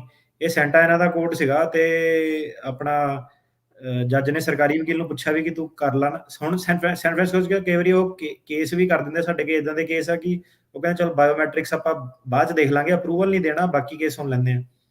ਸਰਕਾਰੀ ਵਕੀਲ ਲੜ ਗਈ, ਉਹ ਕਹਿੰਦੀ ਨਹੀਂ ਮੈਂ ਬਾਇਓਮੈਟ੍ਰਿਕਸ ਤੋਂ ਬਿਨਾਂ ਅੱਗੇ ਜਾਣਾ ਨਹੀਂ ਨਾ। ਸੋ ਇਹ ਜਿਹੜਾ ਫਿੰਗਰ ਪ੍ਰਿੰਟਿੰਗ ਆ ਇਹ ਤੁਹਾਡੇ ਹੋਣੇ ਚਾਹੀਦੇ ਆ। ਤੇ ਕਈ ਵਾਰੀ ਇਦਾਂ ਕਿ ਜੱਜ ਦਾ ਕੈਲੰਡਰ ਵੀ ਭਰਿਆ ਵਾ ਤੇ ਉਹਨੇ ਕਈ ਵਾਰੀ ਜੱਜ ਕਹਿੰਦਾ ਕਿ ਮੈਨੂੰ ਇਹ ਮੂਵ ਕਰਨਾ, ਪੋਸਟਪੋਨ ਕਰਨਾ ਪੈਣਾ ਕੇਸ, ਤੇ ਪੋਸਟਪੋਨ ਫਿਰ ਜਾ ਕੇ ਹੁੰਦਾ 2025 2026 ਹਨਾ। ਸੋ ਇਹ ਫਿੰਗਰਪ੍ਰਿੰਟ ਵਗੈਰਾ ਜਿਹੜਾ ਹੈਗਾ ਇਹਦਾ ਮਸਲਾ ਸੈਨ ਫਰਾਂਸਿਸਕੋ 'ਚ ਤਾਂ ਓਕੇ ਆ। ਜਿਹੜੇ ਦੂਜੇ ਹੁਣ ਜਿੱਦਾਂ ਸੈਂਟਾ ਐਨਾ ਵਾਲਾ ਕੋਰਟ ਆ, ਸਾਰਿਆਂ ਨੂੰ ਪਤਾ ਹੀ ਹੈ ਇਹ ਡਿਸਮਿਸ ਕਰਨ 'ਚ ਮਤਲਬ ਮਿੰਟ ਨਹੀਂ ਲਾਉਂਦੇ ਜੀ। ਅਗਲੇ ਕਾਲਰ ਗੁਰਜੀਤ ਜੀ। ਸਤਿ ਸ਼੍ਰੀ ਅਕਾਲ ਜੀ। ਸਤਿ ਸ਼੍ਰੀ ਅਕਾਲ ਜੀ।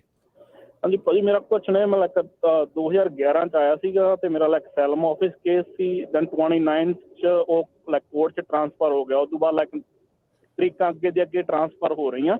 19 ਤੋਂ 22 ਚ, 22 ਚੋਂ ਹੁਣ 25 ਚ ਪੈ ਚੁੱਕੀ ਆ ਜੀ। ਤੇ ਉਹਦਾ ਆਪਾਂ ਮੋਸ਼ਨ ਲਾ ਕੇ ਟਰਾਈ ਕੀਤਾ ਇਸ ਵਿੱਚ ਟੂ ਅਟਰਨੀਸ ਆਲਰੇਡੀ, ਬਟ ਕੰਮ ਨਹੀਂ ਕਰ ਰਹੇ ਹਨਾ।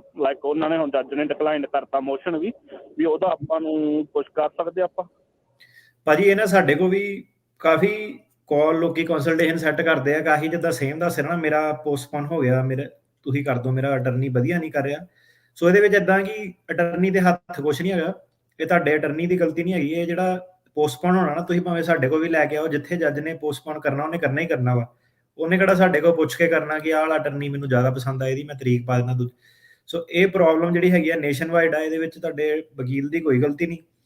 ਤੇ ਇਹਦੇ ਵਿੱਚ ਤੁਸੀਂ ਜਿਹੜਾ ਮੋਸ਼ਨ ਟੂ ਐਡਵਾਂਸ ਆ ਉਹ ਵੀ ਆਪਾਂ ਦੇਖ ਰਹੇ ਹਾਂ ਕਿ ਜਿਹਨਾਂ ਦੇ ਵਾਈਫ ਜਾਂ ਬੱਚੇ ਵਗੈਰਾ ਇੰਡੀਆ ਹੈਗੇ ਜਾਂ ਪੈਂਡਿੰਗ ਆ, ਉਹਨਾਂ ਦਾ ਉਹ ਕਰ ਦਿੰਦੇ ਆ ਅਪਰੂਵ। ਜਿਹੜਾ ਹੁਣ ਨਾਰਮਲ ਬੰਦਾ ਕਹਿੰਦਾ ਕਿ ਮੇਰਾ ਕੇਸ ਐਡਵਾਂਸ ਕਰੋ, ਜੱਜ ਤੇ ਆ, ਜੱਜਾਂ ਦੇ ਅੱਜ ਕੱਲ੍ਹ ਡੋਕੇਟ ਹੀ ਇੰਨੇ ਕੁ ਭਰੇ ਪਏ, ਉਹਨਾਂ ਕੋਲ ਵਾਕਈ ਟਾਈਮ ਨਹੀਂ ਹੈਗਾ, ਉਹ ਗ੍ਰਾਂਟ ਨਹੀਂ ਕਰ ਰਹੇ ਮੋਸ਼ਨ ਟੂ ਐਡਵਾਂਸ। ਕੋਵਿਡ ਦੇ ਵਿੱਚ ਆਪਣੇ ਬਹੁਤ ਕੀਤੇ ਸੀਗੇ, ਕਿਉਂਕਿ ਬਾਕੀ ਵਕੀਲ ਜਾਣਾ ਨਹੀਂ ਚਾਹੁੰਦੇ ਸੀਗੇ, ਕੈਲੰਡਰ ਖਾਲੀ ਸੀਗੇ। ਪਰ ਹੁਣ ਇਦਾਂ ਕਿ ਰਸ਼ ਪੈ ਚੁੱਕਾ ਪੂਰਾ ਤੇ ਕੈਲੰਡਰ ਉਹਨਾਂ ਦੇ ਭਰੇ ਹੋਏ ਆ। ਤੇ ਅੱਜ ਦੀ ਡੇਟ ਦੇ ਵਿੱਚ ਜੇ ਤੁਹਾਡੇ ਕੋਲ ਕੋਈ ਸੀਰੀਅਸ ਰੀਜ਼ਨ ਨਹੀਂ ਹੈਗਾ, ਜਿਨ੍ਹਾਂ ਦੇ ਹੁਣ ਕਈਆਂ ਦੀ ਫੈਮਿਲੀ ਵਗੈਰਾ ਨੂੰ ਥ੍ਰੈਟ ਜੇ ਪਿੱਛੇ ਹੈਗੇ ਆ, ਉਹਨਾਂ ਦੀ ਉਹ ਫਿਰ ਵੀ ਸੁਣ ਸਕਦੇ ਆ। ਜਿਹੜੇ ਨਾਰਮਲ ਹੈਗੇ ਕਿ ਮੇਰੇ ਮਾਪੇ ਇਕੱਲੇ ਆ ਜਾਂ ਮੈਨੂੰ ਟਾਈਮ ਬਹੁਤ ਹੋ ਗਿਆ, ਉਹਨਾਂ ਦੀ ਉਹ ਗੱਲ ਨਹੀਂ ਸੁਣਦੇ ਪਏ। ਜੀ ਬਿਲਕੁਲ।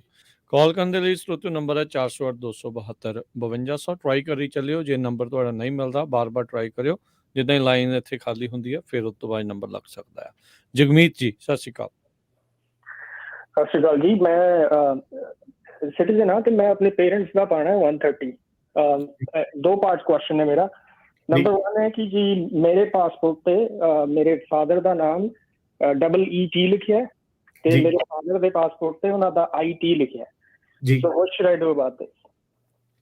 ਭਾਜੀ ਉਹਦੇ ਵਿੱਚ ਅਦਰ ਨੇਮਸ ਦੀ ਆਪਸ਼ਨ ਹੁੰਦੀ ਆ। ਤੁਸੀਂ ਉਹਨਾਂ ਦਾ ਜਿਹੜਾ ਅਸਲੀ ਨਾਮ ਆ ਉਹੀ ਲਿਖਣਾ ਤੇ ਅਦਰ ਨੇਮਸ ਯੂਜ਼ ਦੇ ਵਿੱਚ ਤੁਸੀਂ ਦੂਜਾ ਜਿਹੜਾ ਗਲਤ ਵਾਲਾ ਨਾਮ ਆ ਉਹ ਲਿਖਣਾ ਤੇ ਇਹਦੇ ਵਿੱਚ ਕੋਈ ਪ੍ਰੋਬਲਮ ਨਹੀਂ ਹੈਗੀ ਹਨਾ। ਤੇ ਫਾਦਰ ਜਿਹੜਾ ਆਪਣਾ ਉਹ 2 ਜਣਿਆਂ ਤੋਂ ਆਪਣਾ ਐਫੀਡੇਵਿਟ ਨਾਲ ਲਾ ਸਕਦੇ ਆ ਕਿ EET ਤੇ IT ਵਾਲਾ ਬੰਦਾ one and the same person ਆ। ਉੱਥੋਂ ਦੀ ਜਿਹੜੇ 2 ਤੁਹਾਡੇ ਕਮਿਊਨਿਟੀ ਦੇ ਵਧੀਆ ਬੰਦੇ ਆ MC ਉਹਨਾਂ ਤੋਂ ਐਫੀਡੇਵਿਟ ਲੈ ਲਓ ਜਿਹੜਾ ਕਹੇ ਕਿ ਆਹ ਬੰਦਾ ਇਹਦਾ ਆਹ ਪਾਸਪੋਰਟ ਨੰਬਰ ਆ ਤੇ ਇਹ EET ਤੇ IT is one and the same person. ਹਾਂਜੀ, ਇੱਕ ਹੋਰ ਪਾਰਟ ਕੁਐਸਚਨ ਹੈ। ਉਹਨਾਂ ਦੇ ਕੋਲ ਬਰਥ ਸਰਟੀਫਿਕੇਟ ਨਹੀਂ ਹੈਗਾ ਤੇ ਉਹ ਆਪਣੇ ਕਿਸੇ 올ਡਰ ਬ੍ਰਦਰ ਕੋਲ ਜਾਂ ਸਿਸਟਰ ਕੋਲੋਂ ਲਿਖਵਾ ਸਕਦੇ ਨੇ ਜਾਂ ਨੌਨ ਅਵੇਲੇਬਿਲਿਟੀ ਕਿਸੇ ਅਥਾਰਟੀ ਹੈ? ਇਹ ਯਾਰ ਇਹ ਇੰਨਾ ਸੌਖਾ ਨਹੀਂ ਹੈਗਾ। ਇਹਨੂੰ ਬੜੀ ਵਾਰੀ ਆਪਾਂ ਡਿਸਕਸ ਕੀਤਾ, ਦੁਬਾਰਾ ਇੱਕ ਵਾਰੀ ਦੱਸ ਦਿੰਦੇ ਆ ਜਿਹੜੇ ਬਾਕੀ ਵੀ ਇੰਟਰਸਟਿਡ ਆ।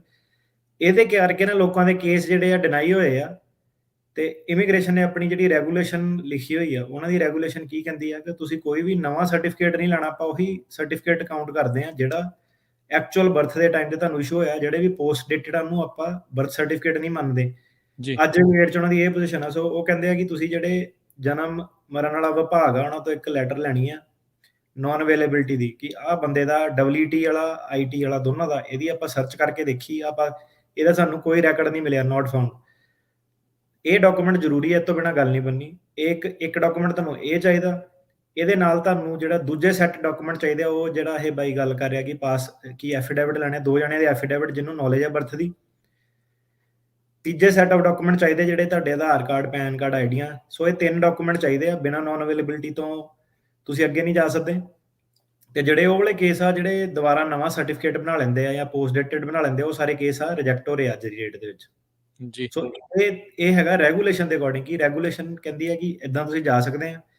ਇਸ ਤੋਂ ਬਾਅਦ ਜੇ ਇਮੀਗ੍ਰੇਸ਼ਨ ਤੁਹਾਡਾ ਡਿਨਾਈ ਕਰਦੀ ਹੈ ਤਾਂ ਤੁਹਾਨੂੰ ਤੁਸੀਂ ਚੈਲੰਜ ਕਰ ਸਕਦੇ ਆ BIA ਦੇ, ਕਿਉਂਕਿ ਤੁਸੀਂ ਜਿਹੜੀ ਰੈਗੂਲੇਸ਼ਨ ਦੀ ਰਿਕੁਆਇਰਮੈਂਟ ਆ ਉਹ ਪੂਰੀ ਕਰਤੀ ਆ। ਹੁਣ ਜੇ ਤੁਸੀਂ ਆਪਣੇ ਆਪ ਹੀ ਕੋਈ ਡਾਕੂਮੈਂਟ ਐਫੀਡੇਵਿਟ ਤੀਰ ਤੁੱਕੇ ਨਾਲ ਪੰਗਾ ਲੈਣੇ ਕਿ ਲੈ ਕੇ ਦੇਖ ਲਓ ਤਾਂ ਉਹਨਾਂ ਨੇ ਡਿਨਾਈ ਕਰਤਾ, ਤੁਹਾਡੇ ਕੋਲ ਕੋਈ ਆਪਸ਼ਨ ਨਹੀਂ ਰਹਿੰਦੀ ਫਿਰ ਹੋਰ ਜੀ।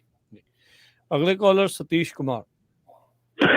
ਹੈਲੋ ਸਰ, ਸਤਿ ਸ੍ਰੀ ਅਕਾਲ ਭਾਜੀ। ਸਤਿ ਸ੍ਰੀ ਅਕਾਲ ਭਾਜੀ। ਮੇਰਾ ਨਾ ਕੇਸ ਪਾਸ ਹੋਇਆ ਸੀ 2018 ਚ ਅਸਾਈਲਮ ਤੇ ਮੈਂ 19 ਚ ਅਪਲਾਈ ਕੀਤਾ ਸੀ ਜੁਲਾਈ ਗ੍ਰੀਨ ਕਾਰਡ ਮਤਲਬ ਕਿ। ਤੇ ਫਿਰ ਹਜੇ ਤੱਕ ਕੋਈ ਰਿਸਪੌਂਸ ਨਹੀਂ। ਮਤਲਬ ਕਿ ਲਾਸਟ ਮੰਥ ਮੇਰਾ ਇੰਟਰਵਿਊ ਹੋਇਆ, 1 ਮੰਥ ਤੋਂ ਉੱਤੇ ਹੋ ਗਿਆ, 11 ਤਰੀਕ ਨੂੰ ਹੋਇਆ ਸੀ।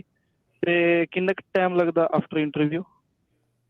ਇੰਟਰਵਿਊ ਤੋਂ ਬਾਅਦ ਆਪਣਾ ਤੁਸੀਂ 120 ਦਿਨ ਬਾਅਦ ਉਹਨਾਂ ਨੂੰ ਫਾਲੋ ਅਪ ਕਰ ਸਕਦੇ ਆ।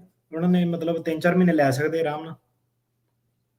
ਅੱਛਾ, ਕਿਉਂਕਿ 3.5 ਸਾਲ ਤੋਂ ਵੀ ਉੱਤੇ ਹੋ ਗਏ ਮੈਨੂੰ ਅਪਲਾਈ ਕੀਤੇ ਨੂੰ। ਉਹਨੇ ਲਾਸਟ ਮਤਲਬ ਕਿ ਦਸੰਬਰ ਚ ਉਹਨਾਂ ਨੇ ਇੰਟਰਵਿਊ ਭੇਜਿਆ ਸੀ, ਫਿਰ ਜਨਵਰੀ ਚ ਹੋਇਆ ਸੀ। ਪਰ ਮੇਰਾ ਵੀਰ ਇੰਟਰਵਿਊ ਤਾਂ ਤੇਰਾ ਮਹੀਨੇ ਤੇ ਹੀ ਹੋਇਆ ਵਾ।